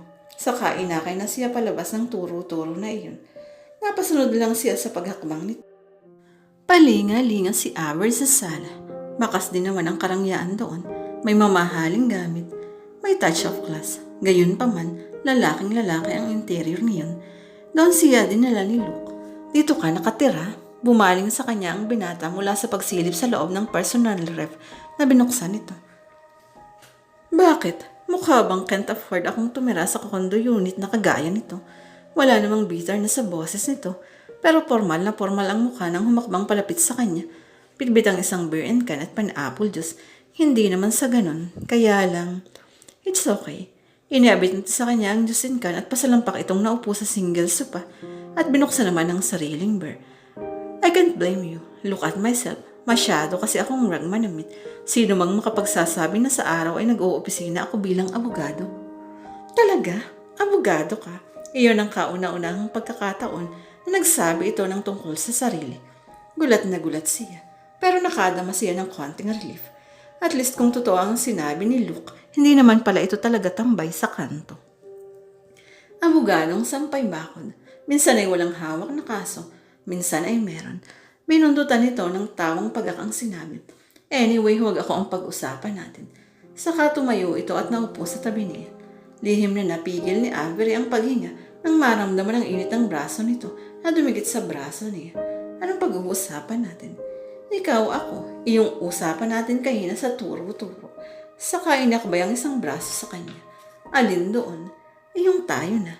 Saka nilaro-laro ng daliri nito ang ilang hibla ng kanyang buhok. Do you really mean it? Ay, yun ba? Yeah, I mean it. Pero kay bilis ng tibok ng kanyang puso habang patuloy silang kino-question ng kanyang konsensya sa katumpakan ng kanyang ginawa. Talaga? No regrets? Of course, nurse. Sabi ko naman sa'yo kapag gusto ko, gusto ko. Kapag ayaw ko, ayaw ko. Wow, it means kapag nakita ko yung ex mo na lalapit sa'yo, may karapatan akong magselos at patugoy ng muso niya. Oo naman. Naiilang na siya sa sobrang lapit nito sa kanya. Pero gusto naman niya ang pakiramdam na magkatabi sila. Good. Naniniguro lang ako, babes. Babes? Yeah, you're my babes now. Here. Inilagay nito sa kamay niya ang isang susi. Ano ito? Susi saan? Dito sa condo unit ko. You're free to drop by kung gusto mo kahit wala ako. Would you believe that you're the first woman na hinayaan kong makapasok dito? Talaga? Anong klaseng bola naman yan? Nairapan niya ito. Well, kung ayaw mong maniwala, bahala ka. Pero totoo yun. Okay, may woman come and go. Sometimes, nagkakasabay pa nga eh. At hindi kita lolokohin. I'm having sex with those women. Dahil gusto rin naman nila. Pero sagrado sa akin ang lugar na ito. Kaya hindi ako nagdadala ng babae rito. Ganon. So turn off ka ba sa pag-amin ko na nagkaroon ako ng... No, hindi ako ganon ka narrow-minded. Pero nagsisimula na namang magbigay ng babala ang matitinong bahagi ng kanyang utak. Galing na siya sa isang pangit na relasyon dahil sa isang walang kwentang lalaki na kagaya ni Gillian. Pero ngayon mukhang mas worse pa yata ang napasukan niyang gulo. Talaga, bahagyang nailapit ni Luke ang mga labi sa pisngi niya. Talaga nga. Good. Pagkasuway masuyong humaplos sa pisngi niya ang palad ng binata. At least hindi na ako matatakot na mawala ka sa akin. Sa kamarahang kinabig parap dito ang mukha niya. Look, sambit niya ng halos gasinulid na lang ang pagitan ng mga labi nilang magkadikit. You're mine now and I'm yours. Pangako ikaw lang. Kahit na naganap ang relasyong ito sa napakabilis na sandali, hindi ko alam kung bakit hinangad kong maganap. Ituturing kong ikaw ang pinakasagradong pangyayari sa buhay ko. Pagka-uwi ka niyon ay masuyong lumapat ang mga labi nito sa mga labi niya. Napapikit na lang si Avery. Kagaya kanina, agad niyang naramdaman yung urge na tugunin ng halik na iyon, iyakap ang mga braso sa liig nito at hayaang tangayin ng tukso ang kanyang katinuan. At iyon nga ang ginawa ng dalaga. She kissed him back, kasing intensidad ng halik na ipinagkakaloob nito sa kanya. Iniyakap niya ang mga braso sa liig nito, hinayaang maglapat ang mga katawan nila. Matagal ang halik, habang paulit-ulit ang babala sa utak ni Avery na patigilin na ito dahil mustula siyang gamu-gamo na sumusugba sa apoy. Pero ayaw niya. Ayaw ng dalagang matapos ang halik na iyon. It's overwhelmed. Parang sasabog ang kanyang puso sa kaligayahan. Parang mababaliw siya sa mga damdaming pumapalob sa kanyang puso. Pero si Luke ang unang huminto. Luke, bakit? Maang na tanong ni Avery na bahagyapang nahabol ang mga labi nito. This is wrong. Oo nga't ginusto ko na magkaroon agad tayo ng relasyon. Pero dapat na nasa akin din ang kontrol para huwag tayong matukso. Anong ibig mong sabihin? Napailing si Luke. Hindi ko alam kung dapat akong matuwa. Nadarama kong papayag ka sa kahit na anong gustuhin kong maganap sa atin. Pero ayaw kong samantalahin iyon. Ayaw kong may pagsisihan ka dahil nabigla ka lang. Luke, hindi ako nabibigla lang at... Masuyo nitong iniharang isang daliri sa mga labi niya. Gusto ko pa rin bigyan ka ng pagkakataong makapag-isip ng may logic. I've told you, sagrado ang tingin ko sa'yo. Hindi kita dudungisan. Look, bigla ay gusto niyang maiyak. You can stay here. Sa kwarto ka matulog. Mag-uumaga na. Kailangan mo nang magpahinga. Don't worry, dito lang ako sa labas ha. Sigurado kang... Hindi pa ako naging ganito kasigurado sa buong buhay ko, Avery. Come on. Tumayo na ito at inakay siya patungo sa saradong pinto at binuksan iyon. May shower room dyan sa loob. Pwede kang maligo muna. May oversized t-shirt din at boxer short. Feel free to use them para naman komportable ang pagtulog mo. If you want, you can lock the door. Good night, or shall I say good morning. Saka isang mabilis na halis sa mga labi niya ang ginawa nito at hinila ng pasara ang pinto. Naiwang nakatayo sa harap ng saradong pinto si Avery.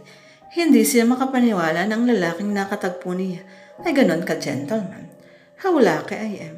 Ang lalaking nakilala ko sa pagwawala ko ay hindi mapagsamantala. Magpapasalamat na ba ako?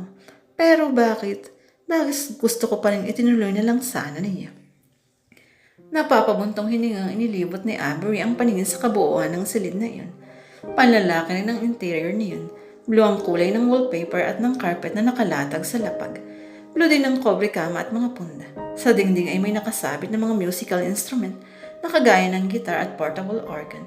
May mga poster din ng mga kilalang rock band ang nakadikit sa isang panig ng wall. Napangiti na lang si Avery. Pagkuway na upo siya sa gilid ng kama at nagisib habang nakatingin sa saradong pinto. Maya-maya ay tumayo siya at naghagilap ng may isusuot upang ipalit sa kanyang suot. Matapos mag-shower, ay sinuot na niya ang oversized t-shirt at boxer short na nahagilap niya sa closet ni Luke. Ang kanyang mahabang buhok ay hinayaan niyang nakalugay dahil basa pa. Pagko'y humakbang siya palabas ng silid habang yakap ang dalawang unan.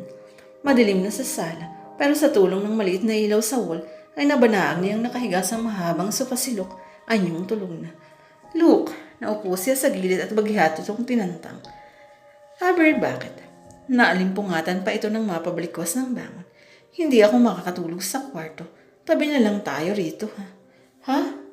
Huwag kang malikot. Saka pa rin mo yung pangako mo na magbibehave ka. Pagkuway nahiga na siya sa tabi nito at umunan sa mga braso. Sa umpisa ay natigilan si Luke. Maya-maya ay umakap na rin sa katawan niya ang mga braso nito. At sa kauna-unahang pagkakataon, nakatulog si Avery na may kayakap na lalaki na halos ay hindi niya kilala. Pero agad niyang naramdaman na pwede siyang magtiwala rito. Mahimbing ang kanyang pagtulog na para bang natagpuan niyang lugar sa mga bisig ni Luke ay sapat na para makatagpo siya ng kapayapaan. At iyon ang simula. Si Luke na ang naging lahat-lahat kay Avery sa nakalipas na mga araw. Hoy, untang ni Hillary sa kanya. Ha? Ano ka ba? Bakit ka nang gugulat?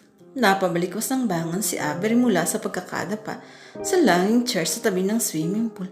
Pagkuway dinampot niya ang sunblock lotion at nagpahid sa katawan. Asus, nanggugulat daw ako. Masyado lang lumilipad sa kung saan ang utang mo kaya konting ingay lang ay distracted ka na. Ano? Si Mr. Loverboy na naman ang iniisip mo ano? Kinuha nito ang sunblock sa kanya at ito naman ang nagpahid sa mukha at katawan. Napangiti naman si Avery. Si Hillary lang ang pinagkwentuhan niya ng tungkol kay Luke at sa mga pangarap na larong ginagawa niya ng gabing iyon. Alam mo, hindi ko nga alam kung nababaliw na ako eh. Mas matindi ang tama ko sa kanya kaysa kay Gillian. Halata nga. Sukat na tulog ang kasama siya gayong noon mo lang siya nakilala. Pasalamat ka at gentleman talaga siya. Sa ibang lalaki yun, lagot ka na. Kaya nga lalo ko siyang nagugustuhan araw-araw. Kapag naiisip ko na kung nagkataon ay malaking katanghan ang nagawa ko, kinikilabutan ako. Pero kapag naiisip ko naman na kung isang kagaya naman niya ang magsasamantala sa akin, ang sarap siguro. Ang gwapo namang rapist na yun. Sabay pa silang napabungis ni Hillary. Sira, kapag nalaman ng papa mo ang bagay na iyon, lagot ka na naman. Malalaman lang niya kapag sinabi mo. Sasabihin mo ba? Hindi ah. Pero paano kapag nalaman sa iba? Bahala na. Pabuntong hiningang wika niya. Tumayo na siya at nagtungo sa diving board para mag-dive sa swimming pool. Nang magsawa na sila ni Hillary sa paglangoy, ay nag-shower na siya at nagbihis. Pupuntahan niya si Luke sa condo unit nito. Ipagluluto niya. Hi, Avery. This is a surprise. Gulat na gulat si Luke nang maabutan niyang nanonood ng TV sa salas nito. Pero mahigpit namang yumakap sa bewang niya ang mga braso ng binata.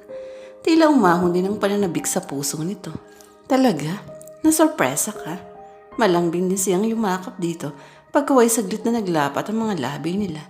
Lalo ko na kapag sinabi kong ipinagluto kita ng favorite mo. Wika niya nang matapos ang halik na iyon. Ha? Nakapagluto ka na? Maaga akong dumating. Akala ko kasi maaga kang uuwi. 8:00 na ah. Sorry, hindi ko kasi alam na narito ka. Bakit kasi hindi ka tumawag man lang? Sorpresa nga eh. Anyway, kain na tayo. Sige, gutom na nga ako eh. Medyo maraming trabaho sa office. Humakbang na ito patungo sa komedor habang nakakabay pa rin sa kanya. Talaga? May hawak ka bang kaso ngayon? Wala, may ibang trabaho lang na pumasok. Anyway, huwag na nating pag-usapan na yun. Gutom na talaga ako. Naging masigla na nga si Aber sa pagsisilbi kay Luke. Mistula na siyang isang ulirang may bahay sa kanyang kabiyakong pagsilbihan ng binata. O heto pang kanin, hindi ka siguro nakakakain ng maayos sa office kaya ka nangangayayat ano? Hindi sinong may sabing pumapayat ako? Natatawa na lang si Luke dahil nagiging OA na yata siya sa pag-aasikaso rito. Paano naman ako papayat? Hindi naman nagbabago ang timbang ko tuwing nagtitimbang ako sa gym. Ikaw talaga, ang OA mo. Ganon, ako pa ang OA. Ikaw na nga itong inaalala ko pang OA. Nahampas niya ito sa balikat. Hey, huwag ka namang pikon, babes. Natatawang hinuli ni Luke ang kamay niya at masuyong dinala sa mga labi upang gawaran ng halik. Ang totoo ay must be thankful dahil sa atensyong ibinibigay mo. Hindi ko rin inaasahan na ang sarap mo palang magmahal at mag-alaga. Alam mo ba iyon? Talaga, na-appreciate mo mga ginagawa ko. Oo naman Alam mo bang ang saya-saya ko dahil dumating ka sa buhay ko. Avery, you're the best thing that ever happened to me. Sanay akong mag-isa. Sanay akong asikasuhin ang sarili ko. But now you're here. How I wish that you'll stay forever in my life. Naging malamlam ang titig nito sa kanya. Nalunod sa galak ang puso ni Avery. Kahit pa nga pinakahihintay niyang mga kataga mula sa mga labi ni Luke, ay hindi pa nito masasambit kahit kailan. Luke, I could stay in your life forever. Just say that. Avery, please. Let's not talk about that, ha? Masaya na ako sa ganito. Let's stay this way for the meantime, ha? Sige, yun na lang ang nasabi niya. Pero ang totoo, nagsisimula na siyang mag-isip, magtaka at mag-alala. Kahit na maituturing na may seryoso na nga silang relasyon at kahit damang-dama niya ang pagmamahal ni Luke, kahit hindi ito binibigkas, nama pa rin ang dalaga ang maraming lihim na taglay ng pagkatao nito. Mga lihim na naging dahilan yata, kaya isang araw ay bigla na lang itong nakipagkalas sa kanya. Ano? Nagbibiro ka ba? Of course not. Walang emosyong wika ni Luke ang sumulyap sa kanya. Let's call it quits. Ayoko na. Pagod na ako. Hindi ko pala kaya ang seryosong relasyon na kagaya nito. Nakaawan lang ang bibig ni Avery. Tila ayaw magsingin sa kanyang utang ang mga pinagsasasabi nito. Look, I don't believe you. Gumagalal-gal ang kanyang boses pero pinilit niyang huwag umiyak. What? At bakit ayaw mong maniwala? Ano ka ba? Ayoko na, that's all. Huwag ka nang pupunta sa condo unit ko. Kaya nga dito na lang tayo nagkita sa labas para dito natin tatapusin ang lahat. Pero bakit? Ang kulit mo. Ayoko na as simple as that. Nasasakal ako sa'yo. Araw-araw na lang ang tawag mo sa cellphone ko. Madalas daratnan kita sa unit ko. Naghihintay. Naninita kung bakit ako ginabi. Binigyan mo ko ng obligasyon na makasalo ka sa hapunan. Alam mo ba madalas na kumain na ako pagdating ko. Pero dahil nakaluto ka na, kailangan ko uling kumain. Minsan naman, naiisip ko na baka naroon ka. Hindi ako kumakain sa labas. Iyon pala, wala ka. My God, ginulo mo ang schedule ko eh. Titig na titig siya sa mukha ni Luke. The way he talk, para bang wala itong anumang damdamin sa kanya. Para bang sinisisi lang siya. At nakakapagtaka iyon. Her heart said na sintonado ang mga pinagsasasabi nito. Look, kung iyon lang, I can compromise. Sige, hindi na ako pupunta sa unit mo kung ayaw mo.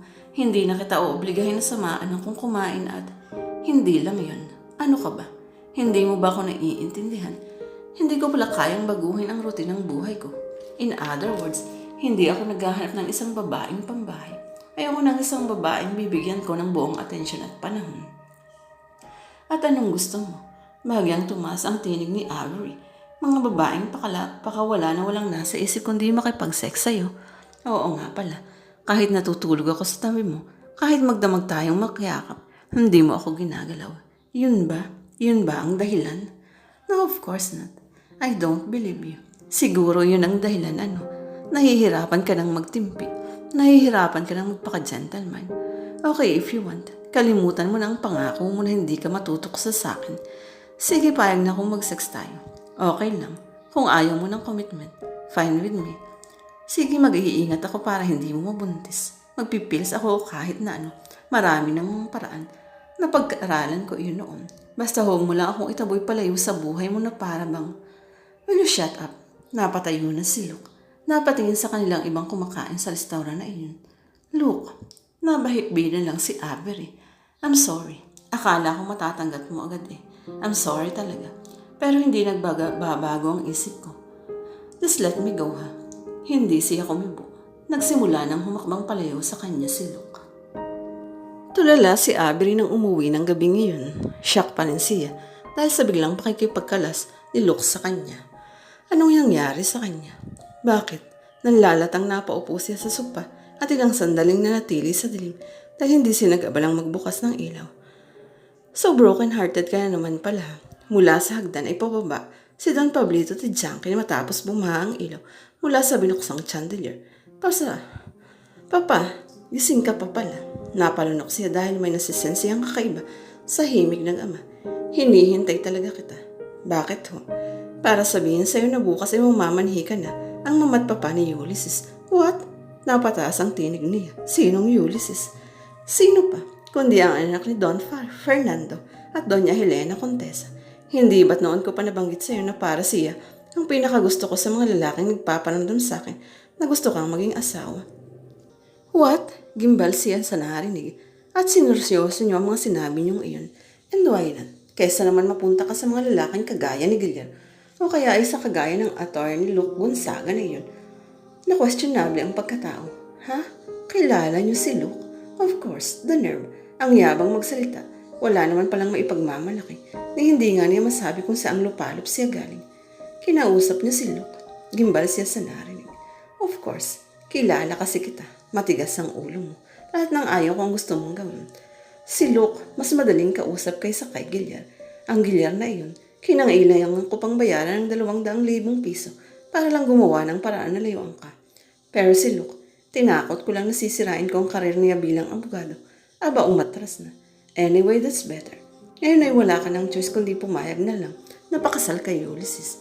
After all, baka mas maging maligaya ka pa kung ang pipiliin mong lalaki ay yung ako ang may gusto. No, kahit na nakipagkalas na sa akin si Luke, hindi pa rin ako pakakasal sa lalaking pinili mo. Hindi mo ako mapipilit.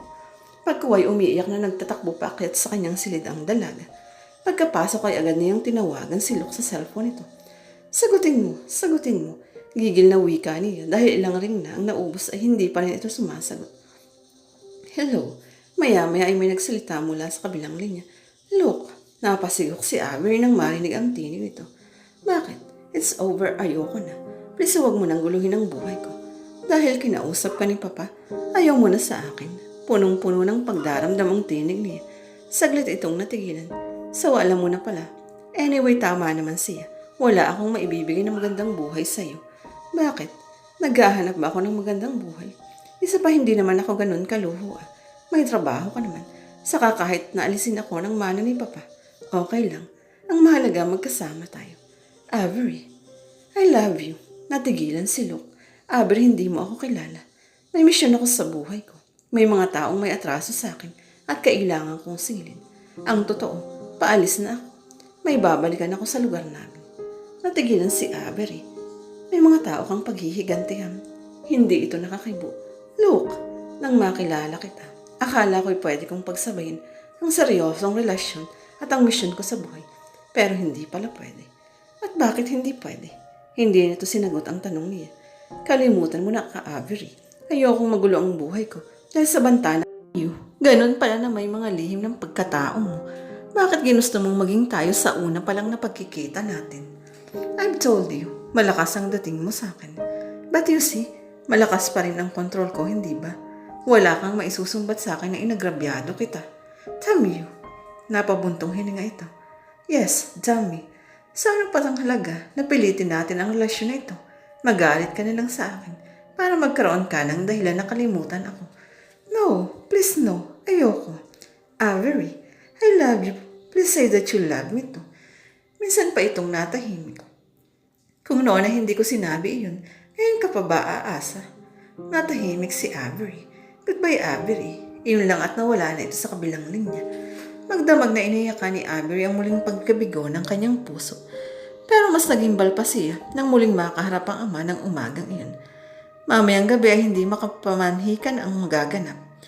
Engagement party na para sa inyo ni Ulysses. Maautoridad na wika ni Don Pablito habang nag-aalmusal sila. Natigilan si Avery sa gagawin sanang pag-inom ng juice. Helpless na napatingin na lang siya sa ina na kasalo nila sa hapag. Ngunit napayuko lang ito upang mag-iwas ng tingin sa kanya. Sa bagay mulat sa pool ay walang bibig sa bahay na yun ng kanyang mama. Kung ang sarili nga nitong karir bilang sikat na artista ay naglaho na dahil sa pagsunod sa kagustuhan ng kanyang ama na maglaylo na sa paggawa ng pelikula. Kaya naisip ni Avery, wala siyang maaasahan kundi ang sarili lang para kalabanin ang kagustuhan ng ama. Papa, huwag mong gawin sa akin ito. Huwag mong ipilit sa akin ang... Shut up, Avery. Malakas na pumukpok sa mesa ang matanda. Ayoko nang makarinig ng anumang pagtutol mula sa iyo. I'm fed up with you. Pagod na ako sa kahintay kung kailan ka titino. Kaya ngayon, sayang mo't sa gusto ako ang masusunod. Pakakasal ka kay Ulysses at huwag mo kang magkakamali na suwayin ako at bigyan ng kahiyan. Hindi lang kita aalisan ng mana. Itatakwil pa kita at sisigurduhin ko na hindi ka magkakaroon ng katahimikan sa buhay na pipiliin mo. Pagkaway nagdadabog na tumayo ang matanda at iniwan sila ng kanyang mama. Napaiyak na lang si Avery. Naiiling na tumayo si Gina at lumapit sa kanya. Anak, pasensya ka nang kung wala akong makagawa sa kagustuhan ng ama mo. Ako mismo ay takot na sumuway sa kanya. Pero bilang ina, gusto kong malaman mo na wala akong hangad, kundi ang kaligayahan mo. Pasigok na nagtaas ng mukha ang dalaga. Ano ang ibig niyong sabihin? Do what you want to do. Huwag kang pumari sa akin na naging bulag at sunod-sunuran sa kagustuhan niya. Hanggang sa tuluyan ako mawala ng tiwala sa sarili ko. At ngayon, may mga bagay akong pinagsisisihan pero huli na. Hindi ko na pwedeng balikan ang mga bagay na pinalampas ko. Mama, kung saan ka maligaya, doon ka. Kung saan ka maligaya, doon ka. Iyon ang mga katagang paulit-ulit na bumabalik sa isip ni Avery habang nakatayo siya sa harap ng pinto ng condo unit ni Luke. Tama si Mama. Kung saan ako maligaya, doon ako. At sa piling lang ni Luke ako magiging maligaya. So I have to fight for his love. 3 katok ang kanyang ginawa. Nang wala nang magbukas, ay muli siyang kumatok. Pumukas ang pinto. Avery, anong ginagawa mo nito? Maang natanong ni Luke nang mapagbuksan ang pinto ang dalaga. Hindi siya kumibo. Sapat nang humakbang siya papasok kahit bagya lang nakabukas ang pinto. Dumiretso hanggang sa sala at marahang inilingap sa kabuuan ng sala ang kanyang paningin. Avery, ano ba? Ano na naman bang pumasok sa isip mo at nagpunta ka rito? Kapag nalaman ng papa mo na, will you shut up? Kalmanting wika niya ang lingunin ang binata. Avery, ayoko ng problema. Please, leave me alone and... Bakit? Talaga mga problema ang dala ko sa buhay mo. Marahan siyang humakbang patungo sa silid. Pumulaga sa pinangi ni Avery ang mga damit ni Luke na nakalatag sa kama. Nakatiklop na at handa nang ilagay sa malaking maleta na bukas na. So ready ka na ha? Lumingon siya rito at nakipagtitigan. Sinabi ko naman sa iyo na it's okay. Ganun talaga. Humakbang siya pabalik dito habang sinisimula niyang buksan ang butones ng kanyang blusa. Avery! Gulat na gulat si Luke sa ginawang iyon at hindi inaasahang panauhin. Alam kong aalis ka pa rin. Iiwanan mo ako. Isasakripisyo mo ang damdamin mo sa akin. Ilang beses ko bang sasabihin sa'yo na wala akong damdamin sa'yo? Okay, ako ang nagsimula. Inakit kita. Pero sinubukan ko lang naman kung kakagat ka sa biro ko na maging tayo na kahit bago lang tayong magkakilala. Pero hindi ako seryoso. You see, hindi kita ginalaw. Hindi kita pinakailaman kahit magdamag tayong matulog na magkayakap. Yun ay dahil wala naman akong balak kung mapasubo ng gusto sa'yo at go on, Luke. Saktan mo pa ako. Paulit-ulit mong sabihin na hindi mo ako mahal. Okay lang. Nagsimulang maglandas ang mga luha sa pisngi ng dalaga. Pero hindi mo ako kayang saktan dahil hindi ako naliniwala sa'yo. Tuluyan ang nabuksan ang mga butones ng kanyang blusa. Kaya naman tuluyang nahantad ang makinis at maputing katawan ng dalaga. Tuluyan niyang hinubad ang blouse at hinayaan iyong malaglag sa lapag. Ang tanging naiwan lang sa kanyang katawan ay ang mga skirt at maliit na black lacy brassiere. Avery, please stop it. Don't do that such stupid things. Pagigil na wika ng binata na hindi malaman ang gagawin. Stupid things. Ito. Stupid things. My God. I'm in love. Nagmamahal ako. Gusto kong magbigay. Magpaubaya. Humingi ng matamis na alaalang maiiwan mo sa akin sa iyong paglayo. Nagpatuloy siya sa paglapit. Napatras si Luke hanggang mapasandal ito sa saradong pinto. Hindi naman ito mabuksan ang pinto dahil baka may dumaan at makitang halos subad na si Avery.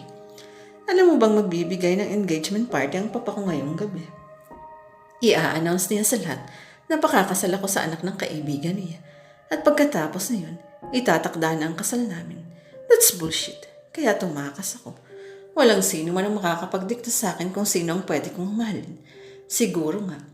Nagpakatanga ako ng mahalin ko si Gillier. Pero sandali lang iyon. Nang matuklasan ko ang kataksilan niya, tila siya duming na palis sa utak at puso ko. At nagpakatanga na naman ako ng mahalin kita. At ngayon kahit na sinasabi mo sa akin na dapat na kitang kalimutan dahil hindi mo naman ako mahal. Pero heto pa rin ako. Nagpapakababa. Alam mo kung bakit? Dahil nararamdaman ko, nagsisinungaling ka sa bawat katagang bigkasin mo. Hindi totoong hindi mo ako mahal. Avery, napabuntong hininga na lang ang binata. Don't you find me attractive, Luke? Ha? Napalunok si Luke. Ayaw mo nito. Hindi maiwasan at mapigilan ng binata na mapasulyap sa kagandahang iyon na unti-unting nalalantad sa paningin nito. Oh God, I've almost seen her like this sa aking mga pangarap. Bulong ng traidor na puso ni Luke. Luke, huminto si Avery sa paglapit ng halos isang dangkal na lang ang layo ng mga katawan nila sa isa't isa. Isang pambaon lang hihiling mo say please. Bahagyang naninang palad niya sa malapad nitong dibdib. No, Avery, please don't say that. Pero bahagyang napahinga lang binata nang maramdaman ang init ng palad niya. At sa malas, wala siyang balak na makinig sa pakiusap nito. Luke, bahagya pang inilapit ni Avery ang katawan dito at tumingala habang bahagyang nakatingkayad upang umabot ng halik sa mga labi nito. Maganda ako, hindi ba? Alam ko naman na alam mo yun eh. Saka hindi ka naman manhin. Hindi ka rin bakla. Alam ko may mga gabing naliligalig ka dahil sa kaiisip sa akin. No, hindi totoo yan. Kung gusto kita, noon pa sana. Hindi na natapos pa ni Luke ang ibang sasabihin dahil mapangahas na kinabig ni Avery ang batok nito at sinalubong ng halik ang mga labi. Ilang sandaling nalito ang binata. Tila lumipad ang diwa nito. Ang tanging gising lang ay ang mga pandama sa mga sensasyong mabilis na binubuhay ni Avery sa buong pagkatao niya. Avery, oh Avery.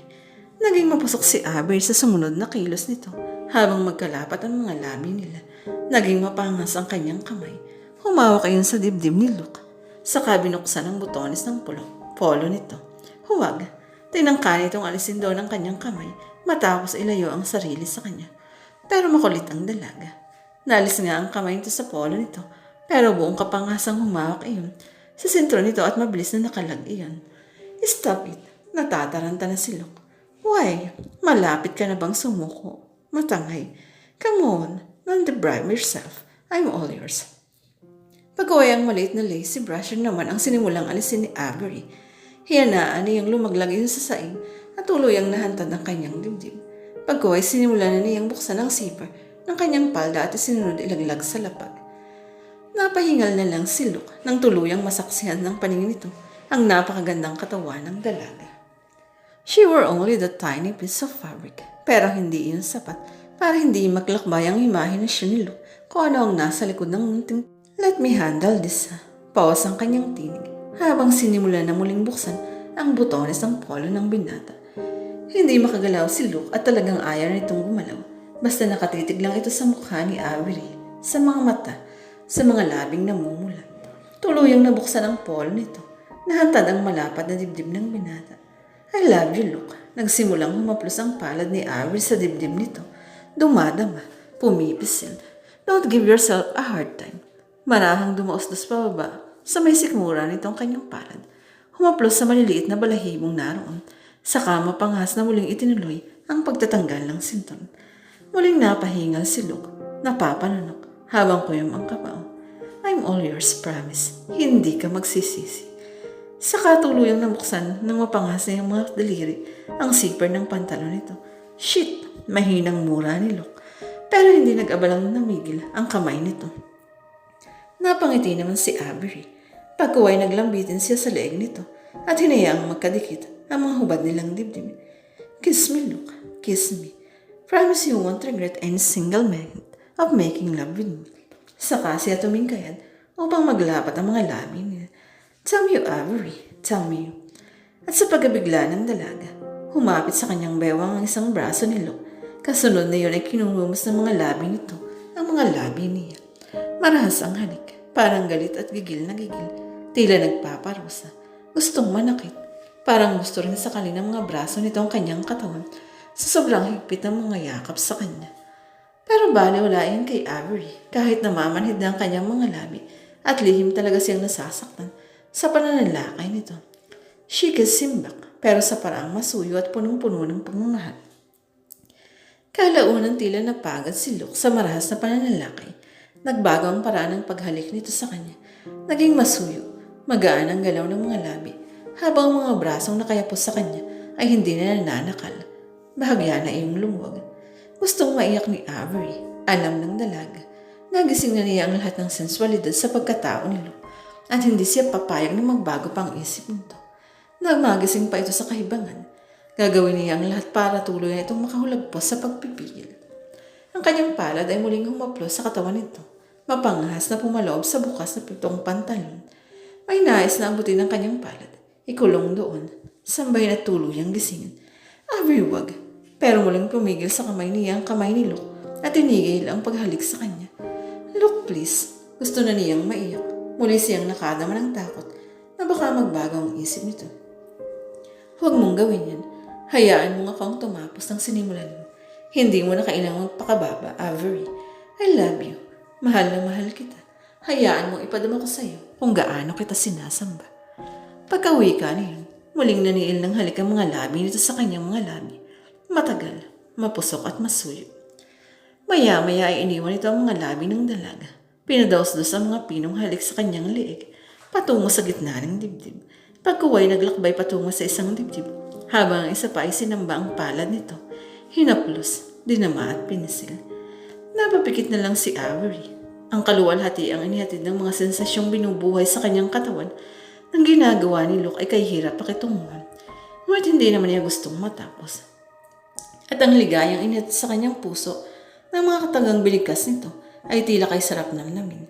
Kagaya ng pagnamnam niya sa ginagawa ng mga labi ni Luke ngayon. It was his lips, gently kissing and sucking her. Luke, bahagya niyang naitulak sa balikat ang binata na sa kanyang pagkagulat ay nagawa na palang hilahin pababa ang maliit na tilang tumatabing sa kanyang kaangkinan na ngayon ay siya namang sinasamba ng mga labing nito habang bahagyang nakaluhod na tila ba nagdarasal sa kanya. Luke, stop it. Marahan niyang ikinulong sa mga palad ang mukha nito upang magtama ang mga mata nila. No, I won't stop. Isang simpleng ngunit pilyong ngiti at bahagyang iling lang ang itinugon nito sa kanya. This is my way of loving a woman like you. I love you, Avery. Sinasamba kita. Saka nagpatuloy ito sa ginagawa. Napakagatlabi na lang siya at pagkuhay muling napapikit. Hinayaan na lang ito sa mga nais gawin. Maya-maya ay naramdaman niya na hinihila na siya itong pahiga sa carpeted na sahig. Napakurap si Abel sa bahaging iyon ng pagbabalik tanaw sa nakaraan dahil sa malakas na tunog ng kanyang cellphone. Pero hindi iyon inintindi ng dalaga. Patuloy sa pag-antak ang kanyang kalooban dahil iniwan siya ni Luke. Luke, mula noon hanggang ngayon, hindi ko pa rin nabahanap ang kasagutan ng tanong kung bakit napakigilis nang makapasok sa puso ko. Parang higit lang na pinalis ng presensya masigilyar mula sa lugar niya sa loob ng dibdib ko. Pero ikaw, sino na ang magtataboy sa iyo mula sa puso ko? Muling napakurap si Avery nang muling marinig ang tunog ng kanyang cellphone. Si Papa, tumatawag na naman. Iniisip niya kung dapat pang sagutin o yun o huwag na lang. Hello? Where have you been, Avery? Ano ba talagang ginagawa mo sa buhay mo? Kagabi ang engagement party niyo ni Ulysses. Bakit nawala ka? Pa, ikaw lang na may gusto na pakasal ako sa kanya. Gayon, kaya pinahiya mo ako sa mga bisita natin, ganun ba? I've told you, hindi ako papayag sa engagement party. Pero itinuloy mo, Papa.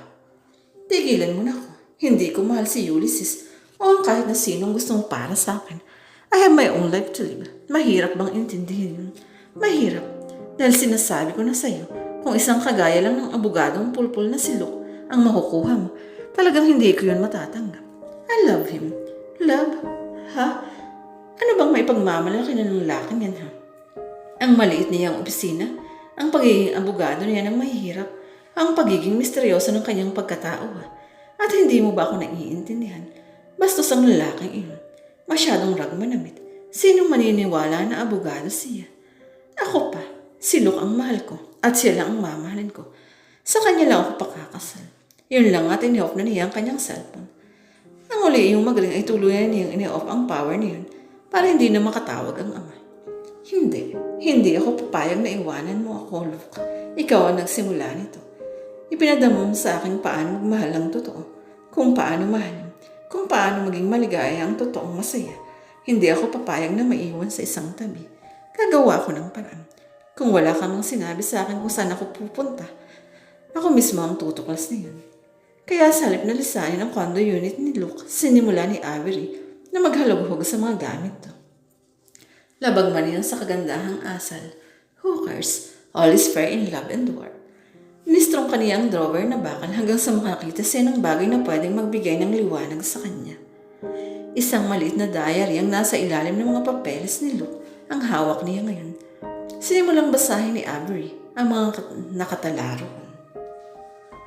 Buhat sa kinapaparadahan ng kanyang kotse, tanaw ni Luke ang bawat galaw ni Sakarya sa maluwag na looban na iyon dahil gawa sa rehas na bakal ang bakod niyon. Tama nga palang report ni Henry. May binabahay dito sa kabisera ang sukab na ito. Talagang walang hiya. Hindi bale, bilang na ang araw mo. Nagpatuloy sa pagmamasid si Luke sa amain. Papa, uwian mo kami ha. Malambing na wika ng batang babae na tumatakbo mula sa loob ng bahay. Oh yes, Tia. Don't worry. Uuwian kita ha. Tuwang kinarga pa ni Zacarias ang bata na may 8 taon ng edad. Nakuyom ni Luke ang kamao. Kanino kayang pera ang ginagasta mo? Siguradong pera yan ng ama ko. Sige lang magpakasawa ka. Isasama ko sa hukay mo ang perang pinag-imbutan mo. At sa patuloy na pagmamasid ni Luke sa nakahilerang eksenang yun, hindi niya napigilan ang daloy ng mga alaala ng malupit na kahapon. Ano? Hindi ka ba lalabas dyan ha? Galit na sigaw ni Zacarias habang kinakalampag ang pinto ng silid ng batang si Luke. Zacarias, ano ka ba? Tigilan mo na ang anak ko. Takot na siya sa'yo. Umiiyak na wika ni Dolores. Leche ka. Gigil na ang babae naman ang naharap niya. Kaya lumalaki ang ulo niyang anak mo. Palagi kang nakakontra sa pagdisiplina ko sa kanya. Anong gusto mo? Lumaking gago yan na kagaya ni Marcos na nagawa kang layasan dahil lang hindi mo sinunod ang gusto niya na huwag kang pakasal sa akin ha. Pero hindi na disiplina ang ginagawa mo. Sinasaktan mo siya ng walang dahilan. Tinotorture mo siya. Ginagawang katuwaan. At sinong may sabi sa niyan ha? Gigil nitong pinisilang magkabilang pisngi ng babae at sinadlak sa dingding. Aray, Zacarias, nasasaktan ako. Talagang masasaktan ka dahil gaga ka. Konsentidora. Pagsabihan mo yung anak mo ha. Kapag hindi ako nakapagpigil dyan, itatali ko yan sa puno ng langgam. Patas ko nitong binitiwan ang pisngi ng asawa at nagdadabog na nauna. Napaiyak na lang si Dolores. Tilabas ang sisiw na nayakap ang sarili. Maya-maya ay humakbang ito palapit sa pinto ng silid ni Luke. Anas, labas ka na riyan. Umalis na ang tiyo Zacarias mo. Pero namula na sa kakakatok ang kamay ng ginang, ay hindi nag-abalang magbukas ng pinto si Luke. Nakaupo lang sa liya sa likod ng pinto, yakap ang sarili. Tigmak ang luha sa mga mata ng bata na halos ay hindi na gumagaling ang mga pasa sa katawan dahil sa paulit-ulit na pananakit sa kanya ni Zacarias. Sintron, hanger, latigo sa kabayo, kung minsan ay matigas na kahoy o kahit walis, ipinapalo sa kanya basta nahawakan. Ayoko na rito. Hindi na ako tatagal dito. Kapag hindi pa ako malis dito, baka nga mapatay ako ni Tio Zacarias. Hindi alam ni Mama. Madalas akong dalhin ni Tio sa gubat para gawing katuwaan ng mga tauhan niya. Inilulublob niya ako sa tubig. Nilulunod. Kapag hirap na akong huminga, ay saka lang ako iaahon. Napakasama niya. 4 na taon na akong nagdurusa. Ayoko na. Hahanapin ko si Kuya Marcos. Magkatulong namin gagantihan ang Zacarias na iyon. At isang gabi, isinakatuparan ni Luke ang plano. Mama, paalam. Bolong ni Luke habang nakamasid sa natutulong na ina. Mahal kita, pero mas mahal mo si Zacarias. Wala kang magawa para sa akin. Sana kapag wala na ako, tigilan niya ang pananakit sa'yo. Sana abutan pa kitang buhay. kapag kaya ko ng labanan ng taong yun. Pag ay maingat na siyang lumabas ng silid na iyon.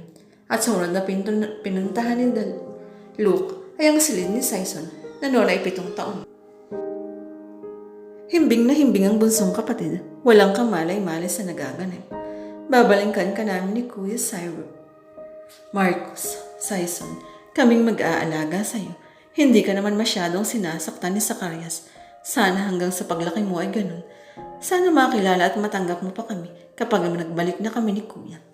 Isang masuyong halik sa noo ang ginawa ni Luke sa bata at tuluyan ang lumabas ng silid na iyon. Ilang sandali pa, pumasok na siya sa library. Doon siya dadaan palabas ng bilya. Matagal na niyang alam ang lihim na lagusan na dinaanan ng kanyang Kuya Marcos noong tumakas ito. Nagulat siya noong unang matuklasan ang lagusan at ang kuweba ay sa likod ng talon.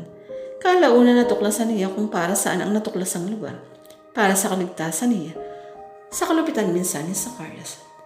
Kapag alam kasi niyang uuwi ng lasing ang amay, agad na siya nagtatago sa kuwebang iyon at bumabalik lang sa kanyang silid kapag tulog na ito o kaya ay nakalis na ulit. Matapos itulak ang malaking shelf ng mga libro, ay pumakabila na si Roon at hiniling palabas ang pinto. Tinalunto niyang makitid at madilim na lagusan na tanging sululang ang tumatanglaw sa paligid. Sa mga kalupitang dinanas ng bata sa kamay ni Zacarias sa nakalipas na 4 na taon ng pagtitiis, ngayon ay nawala na ang takot niya sa dilim. Nang sapitin niya ni Luke ang kuweba, saglit niyang pinuntahan ng isa pang natuklasan niyang nakaimbak doon. Ang mga bara ng ginto, mga coins, kutsara, baso at iba pang gamit na gawa sa ginto. Ngayon ay kailangan niyang kumuha ng mababaon mula roon. Alam niya ang kapatid na si Marcos ay kumuha rin ng bagong ginto nang umalis ito noon. Ngayon ay siya naman. Pero hindi siya kukuha ng sobra. Sapat lang para mabuhay siya sa kung saan man siya ipadpad ng kapalaran. Sa kanan niya babalikan ng iba. Malakas na busina ng kotseng palabas ng malaking gate ang pumukaw sa pagbabalik tanaw ni Luke sa nakaraan. Si Zacarias, sakay ng padjerong puti at palabas na ng gate. Sa likuran nito ay kasunod ang 2 van na sasakyan ng mga bodyguard nito. Oh well, may bodyguard ka pa ha. Takot kang maambush siya. Marami ka kasing atraso sa kapwa mo. Pero bilang na ang mga araw mo. Kahit saan tambak ang bodyguard na isama mo, kapag oras mo na talaga. Wala nang makakapigil doon. Nang bahagya ng makalayo ang magkakasunod na sasakyan, ay sakalang in-start ni Luke ang makina ng sasakyan at sumunod sa mga ito. Sa isang mamahalin at kubling restaurant pumasok ang convoy ng sasakyan ng grupo. Naupo sa ilang mesang nasa dulo ang mga bodyguard habang si Zacarias ay inuko pa ang isang pabilog na mesa. Nang pasimpleng pumasok si Luke, ay sa bandang gitna siya umuko pa ng mesa pero sa may sapat na distansya. Paumarama-ulinigan niya kahit paano ang usapan ng mga ito. Marami namang kumakain. Karamihan ay mga mukhang big time kaya hindi mapapansin ang presensya ng binata. May mga ka-business meeting na katagpo si Zacarias sa lugar na iyon. Nagtiyaga lang makiramdam si Luke. Nang matapos kumain si Zacarias at makipag-meeting sa mga kausap nito, ay umalis na ito kasama ang iba pang bodyguard. Napabuntong hininga naman si Luke at bahagyang napailing. Muli ay palihim niyang sinundan ang lalaki na tumuloy sa isa pang bahay sa kabilang dulo ng kabisera. 3 binatilyo ang natanaw niyang sumalubong nito. Kasunod niya na isang sexy bagamat may edad ng babae ang lumabas sa malaki at magarang bahay na iyon sa isang maluwang na sularan. Tama nga palang report ni Henry. Maraming babae ang hayop na yun. Nagpapakasawa sa pera ng ama ko. Kailangan ko nang makapasok sa villa. Kailangan makausap ko si Mama. God, I miss her. At kailangan ko na rin maisagawa ang plano ko. Ako mismo ang papatay kay Zacarias. Mula sa mini compartment ng sasakyan, ay kinuha niya ang isang nikiladong baril na may mataas na kalibre. Tamang-tama ang baril na ito kay Zacarias. Uubusin ko ang bala nito sa katawan niya. Walang magagawa ang kanyang mga bodyguard. Ni hindi nila nalalaman kung nasa ang bangkay ng amo nila. Doon ko siya ibabaon sa kuweba. Kailangang maunahan ko si Kuya Marco sa anumang balak niya. Kung ang balak niya ay kagaya ng plano ko, napatayin ng sukab. Hindi ako papayag. Mas malaki ang atraso sa akin ng taong yun. Dahil mas ako ang nagdusa sa mga kamay niya. Kailangan ako ang pumatay sa kanya. Kaya ng gabing ang iyon, palihim na nakapasok sa Villa Gonzaga si Luke sa pamagitan ng pagdaan sa lihim na lagusan. Magsisimula na sanang maghalongkat sa mga naroong drawer at papeles ang binata nang may maulinigan siyang kaluskos. Shit, may nagbubukas ng lihim na lagusan. Gimbal siya sa realisasyong iyon. Agad na nagkubli si Luke sa isang mataas na shelf. Mula sa pagkakasilip sa siwang ng mga libro, ay kitang-kita niyang bumukas ang lihim na lagusan. Mula roon ay sumungaw si Marcus. He's here. Hindi pa niya ako dapat makita. Gayon pa man, inihanda ni Luke ang sarili sa posibleng kahinatnan ng pag-aabot nila ni Marcus sa lugar na iyon. Bagyang sumilip sa loob ng library si Marcus, walang tao. Good, makakapagkalikot ang ko. Ang mga papeles ng lupaing ito, kailangang mahanap ko. Pati na ng iba pang kabuhayan namin na kinamkam ni Zacarias. Kailangang makakuha ko ng matibay na ebidensya. Naninuktor niya ang mga papeles para malipat sa kanya ang mga kabuhayang naiwan ni Papa. Tuluyan na nga itinulak ni Marcus pabukas ang shelf na muli iyong inilapat pasara bago ito nagsimulang maghalongkat sa mga drawer. Napigil ang paghinga ni Luke mula sa kinakukublihan habang nakamasid sa kapatid. Anyong walang nakitang ano paman si Marcus dahil sa pagkakakunot ng noo nito. Akamang babalik na sa likod ng shelf si Marcus nang may maulinigan itong mga tinig na nag-uusap at palapit sa library na iyon. Shit, dito yata patungo. Ngulit huli na para kay Marcus ang bumalik sa likod ng shelf. Pumatusok ito sa isang pinto na pinakabanyo ng library na iyon. Mama, sandali lang naman ako sa lungsod eh. Wika ni Saison habang tulak ang wheelchair ng ina nang pumasok sa library. Kahit na, alam mo naman na lagi akong walang kasama rito ah. Ang Papa Zacarias mo ay bihira ng umuwi at naglalagay na sa mga kabit niya sa kabisera. Bagang sumilip si Marcos sa siwang ng pinto. Maging si Luke ay sumilip din. Mama, ikaw ba yan? Bakit ka nagkaganyan? Pila may dumaklot sa puso ni Luke nang makitang payat na ito. Maputi na ang lahat ng buhok at mukhang may sakit at mahina na. Mama, I miss you. Pagkuway o tumuon ang paningin niya kay Saison. Kamukha siya ni Kuya Marcos. Walang dudang magkapatid nga sila. Walang dudang siya nga ang aming bunso. Bulong ng puso ni Luke habang nakatitig sa kapatid. Nalagod ng fondness ang puso niya dahil sa nasaksihan. Huwag kayong mag-alala, Mama. Nakako sa akin si Syra na maglalagay si Rito para may kasama kayo. Nakangiting wika ni Saison. Ganun ba? Oho, kaya huwag na kayong mag-alala ha. Saka sa makalawa pa naman ako aalis. Sige, basta mag-iingat ka ron ha. Oho. Isang drawer ang binuksan ni Saison at may kinuha mga papeles doon. Kailangan mapag-aralan ni Attorney Reynes ang mga papeles na ito. We're running out of time ma. Baka isang araw ay magising na lang tayong nasa kalye na palat natutulog. Napabuntong hininga na lang si Dolores. Sige, basta mag-iingat ka. Oho, halina kayo sa kwarto niyo. Oo. Itinulak na nga ni Saison palabas ng library na yun ang wheelchair ng ina. Aalis pala si Saison.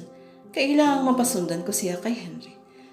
Kaya nang umalis na si Marcos mula sa kinakukublihan nito, o ay umalis na rin si Luke, tinawagan niya si Henry para sundan ang kapatid sa pag-alis nito. At ang balak niya ay bumalik kinabukasan sa villa. Hindi inaalis ni Henry ang paningin sa kotseng puti na sinusundan, bagamat may sapat na distansya. Si Saison ang sakay niyon, hanggang makalabas na sila sa daang baryo palabas ng San Roque. Dumaan sila sa kabayanan, sa kabisera, pagkuway pumasok sa entrance ng NLEX. Natiling nakasunod si Henry sa bunsong kapatid ng kaibigan. Tumalog ang cellphone ni Henry. Yes, Luke, what is that? What is your exact location, pare? Nakasunod ako kay Saison, pare. Good. Just keep an eye on him. Itawag mo sa akin ang anumang untoward na mangyayari, ha? Okay, how about you? Nakalapit ka na kay Marcos. Hindi agad nakasagot si Luke sa tanong ng kaibigan. Dahil hanggang ngayon, wala pa rin siyang lakas ng loob na lumapit at magpakita kay Marcos. Baka sa mga susunod pang araw. Pinag-aaralan ko pa ang sitwasyon dito. Okay. Sige na, I have to go. Okay, over and out. Nawala na si Henry mula sa kabilang linya. Nang i-off na ng binata ang kanyang cellphone, ay akmang maghahanda siya para makabalik sa bilya. Noon naman ay nakarinig siya ng katok mula sa pinto. Sino bang magiging bisita ko? Si Henry ay nakasunod kay Saison. Si Nesmel naman ay bukas pa raw darating. Nang muling maulit ang katok, ay dinampot ni Luke ang kanyang baril at maingat na binuksan ang pinto. Sino ang... Para lang magulat nang makita kung sino ang kanyang bisita. Avery. Hi, nakangiting wika ni Avery. Avery, anong ginagawa mo rito? Pero ang umahong pananabik sa puso ni Luke ay gano'n na lang. She's so beautiful. Tila lalong gumanda sa paningin ng binata si Avery.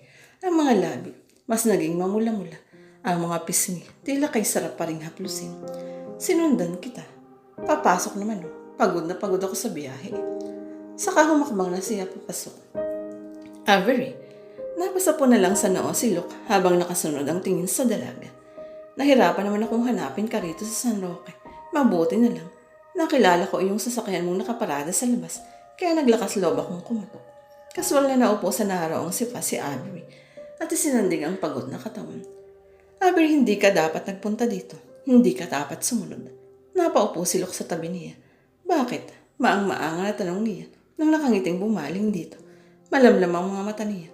Nangaakit at naglalambing dahil mapanganib. Sorry, na-miss kita eh. Nang magising ako ng umagang iyon na wala ka sa tabi ko, iyak ako ng iyak. Gusto ko nang magpakamatay, kaya isa mawala ka ng tuluyan sa akin at mapakasal ako sa lalaking hindi ko gusto. Pero naisip ko, bakit ko gagawin iyon? Mahal mo ako, naramdaman ko yun. Narinig ko sa mga labi mo ang mga katagang malaon ko nang hinihintay. Tumingala siya rito at hinuli ang mga mata nito. Kaya naisip ko, kailangan kong ipaglaban ang pag-ibig na yun. Avery, kaya ko lang nasabi yun ay dahil nahihibang na ako sa pinahinto ng daliri niya ang anumang pagkakailang gagawin niya. You don't have to say anything para lang makapagkaila pa. I know everything. Nabasa ko ang diary mo. Isang maliit na talaan ang dinukot niya sa bulsa ng kanyang jacket na suot. Avery, hindi mo dapat binasa yan. Napuno ng galit ang kislap ng mga mata ni Luke na agawin sa kanyang maliit na talaan. Bakit mo yon ginawa? Sa kapagigil na hinawakan siya sa magkabilang balikat at inalayo sa katawan nito. I'm sorry, Luke, pero wala na kasi akong maisip na ibang paraan para malaman kung nasaan ka. Napayak na lang siya nang maramdaman ang sumusulak na galit nito. Tamit, galit na binitawan siya nito at litong nagpalakad-lakad sa kabuuan ng sala. How dare you to do that? You invade my privacy. Mga lihim iyon ng pagkatao ko na walang dapat makaalam maliban sa akin. Mga lihim ng pagkatao ni siyang dahilan kaya ayaw mong magmahal ng gusto. Kahit pa nagsusumigaw sa puso mo ang pag-ibig sa akin, ganun ba? Oo, ganun nga. So nakita mo na, nabasa na kung anong klaseng tao ako, kung gaano ako kaduwag. Hindi mo pa ba naiisip na hindi ako ang lalaking para sa'yo? Dahil duwag nga ako, hindi kita kayang ipaglaban. Dahil ang pagkatao ko mismo, hindi ko nagawang ipaglaban noon. Kaya ngayon ka nagbalik dito para ipaglaban ang pagkatao mo, para bawiin ang datang sa'yo, para patayin ang taong may utang sa'yo, hindi ba? Natigilan si Luke. Oo, balak kong patayin si Zacarias. Nabasa mo naman ang balak kong gawin sa kanya, hindi ba? Itatali ko siya sa loob ng kuweba, babalatan ang buhay, saka aasinan ko ang buo niyang katawan. Iyan ang mga banta niya sa akin noon kapag tinatakot niya ako. Takot na takot ako noon. Akala mo ba? Bahagyang nanginig ang tinig ni Luke. Pero bago iyon, ilulublob ko muna siya sa tubig. Lulunurin, ipapadama ko sa kanya kung gaano ako naghirap noon kapag pinarurusahan niya ako ng walang laban kahit wala akong kasalanan. Gusto kong maramdaman niya kung gaano kasakit. Nagsimulang pumatak ang ilang butil na luha sa mga mata ng binata. Napakurap si Avery, kasabay niya ang pagpatak din ng luha sa kanyang mga mata. Nabasa niya sa diary ni Luke ang mga pangyayaring iyon at kung noon ay umiyak siya sa awa sa batang nagdanas ng ganong klaseng parusa, ngayon ay iniiyakan niya ang lalaking minamahal dahil nadarama niya na bilanggo pa rin ito ng kahapon hanggang ngayon. Luke, hindi mo yun kailangang gawin. Nagsimula siyang humakbang palapit dito. At bakit hindi? Alam mo ba kung paano ako nagdusa mula ng bata pa ako? Alam mo ba kung gaano kasakit ang mga ginawa niya sa akin? Sa bawat gabing nagigising ako sa hapdi ng mga sugat ko, gusto kong umiyak, sumigaw, humingi ng tulong sa mama ko, pero hindi ko magawa. Dahil alam ko, kapag narinig ako ni Zacarias, mas iba yung hirap ang daranasin ko. Hanggang tumakas ako, nagpunta sa lungsod na hindi ko alam kung anong klaseng lugar. Pero minsan pa, nakaranas ako ng kalupitan doon. Pero okay lang, mas malupit si Zacarias dahil sa lungsod, nakaya ko nang lumaban. Mata sa mata, ngipin sa ngipin. May dala akong ginto, may gagamit akong panlaban. Pero nahirapan pa rin ako. Hindi ilang beses nanganib ang buhay ko dahil sa dala kong kayamanan. Mabuti na lang, nakatagpo ko ang mga magulang ni Henry. Mga taong walang pag-iimbot sa puso. Sila ang kumupkup sa akin. Ang tumulong na walang hinihinging kapalit, kundi ang pagmamahal.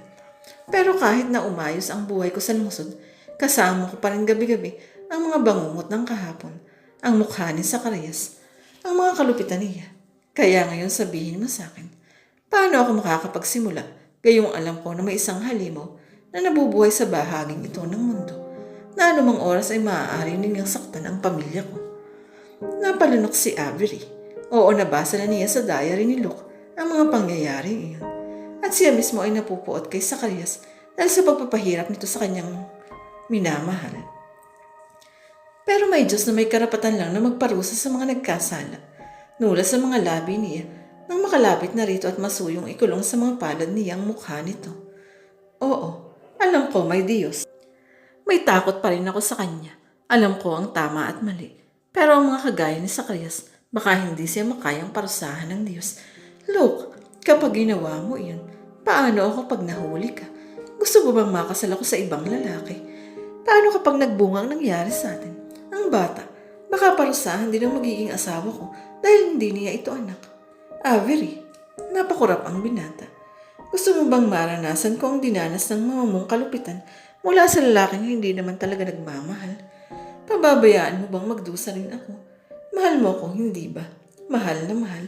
Nabasa ko ang lahat ng damdamin mo mula nang una pa lang tayong magkasalubong sa pinto ng convenience store na yun.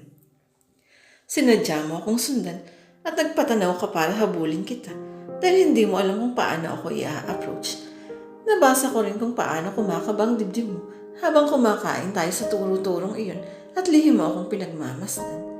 Tingma ka na sa luha ang mga mata ng dalaga at nabasa ko kung paano lumukso ang puso ko nang tanggapin mo ang pananakot ko na hindi mo na ako makikita kapag hindi ka pumayag na maging tayo. Pagpapatuloy ni Luke sa iba pang sasabihin niya.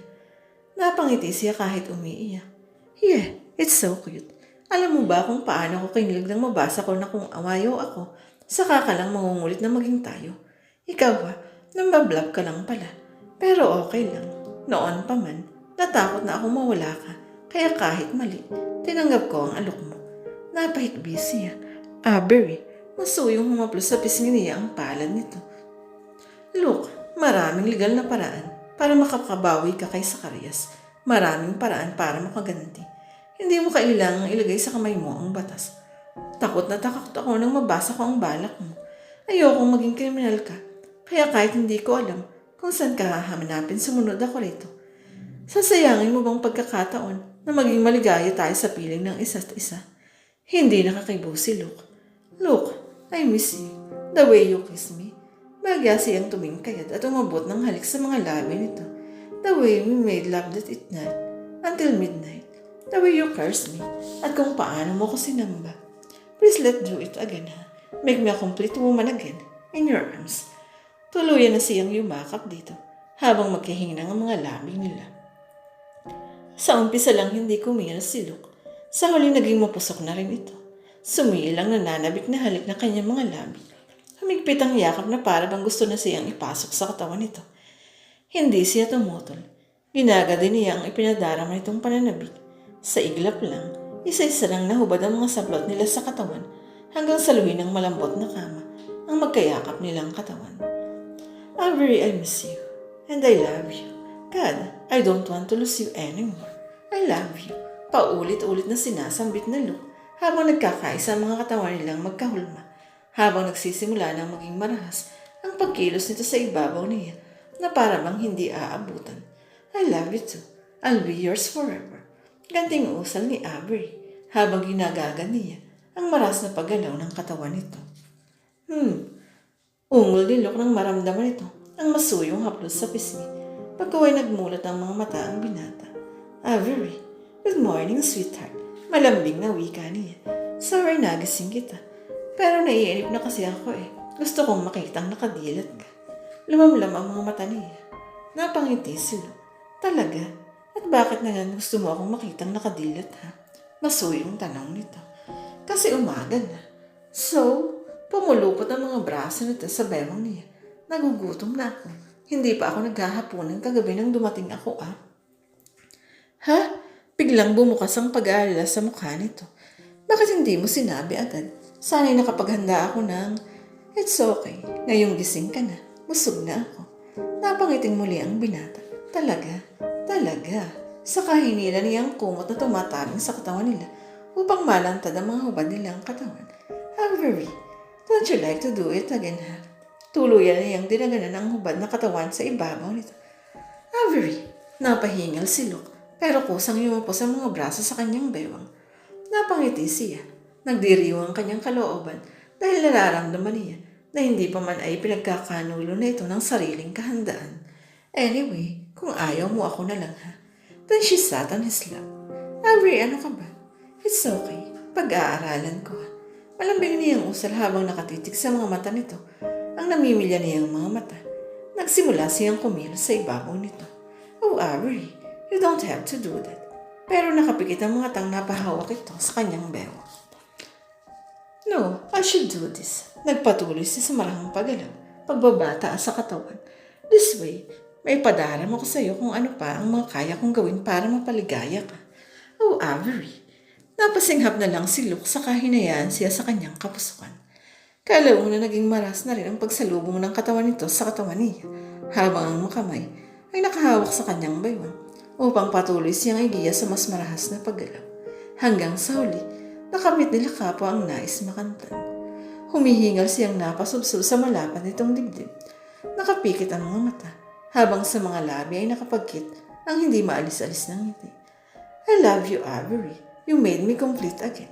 Ikaw ang pumuno sa hungkag kong pagkatao. At tama ka, hindi ko pwedeng ipagpalit ang kaligayahan sa piling mo sa paghihiganti kay Zacarias. May batas at tao at ang Diyos. Bahala na sila kay Zacarias. Kahigpit ng yakap nito sa kanya habang masuyong hinahaplos ang mahaba niyang muhok. Nasiyahan siya sa narinig. Pagkaway tuluyang ipinikit ang mga mata upang matulog at magpahinga. Nagising si Avery na nakabihis na si Luke. Gano'n na lang ang kabang nadarama niya. Luke, saan ka pupunta? Nakala ko ba hindi ka na? Napabunghitong hiningang naupo sa gilid ng kama ang binata. Wala akong gagawing masama. Tumawag ang kaibigan kong si Henry. Inambush daw ang kotse ni Sison sa lungsod. Kailangan kong lumas para alamin ang kalagayan niya. Sasama ako. No, just stay here. Gusto kong pagbalik ko ay narito ka. Pero baka hindi ko napapatayan si Zacarias kung iyan ang gusto mo. Hindi ko dudungisan ng burak niyang dugo ang kamay ko. Pero may tungkulin pa rin ako sa mga kapatid ko at sa aking ina. Please try to understand. Huwag kang aalis dito. Babalik ako. Dito ang pinakaligtas na lugar para sa iyo. Para hindi ka makita ng papa mo sakaling ipinahahanap ka niya. Natigilan ang dalaga sa narinig. Totoo ba ang sinasabi mo? Mahal mo ako, hindi ba? You should trust me now. Kahit kailan, wala akong binitiwang pangako sa iyo. Ngayon lang, pangako babalik ako ng buo at malinis ang mga kamay. Talaga, napaiyak na siya. Talaga. And let's see.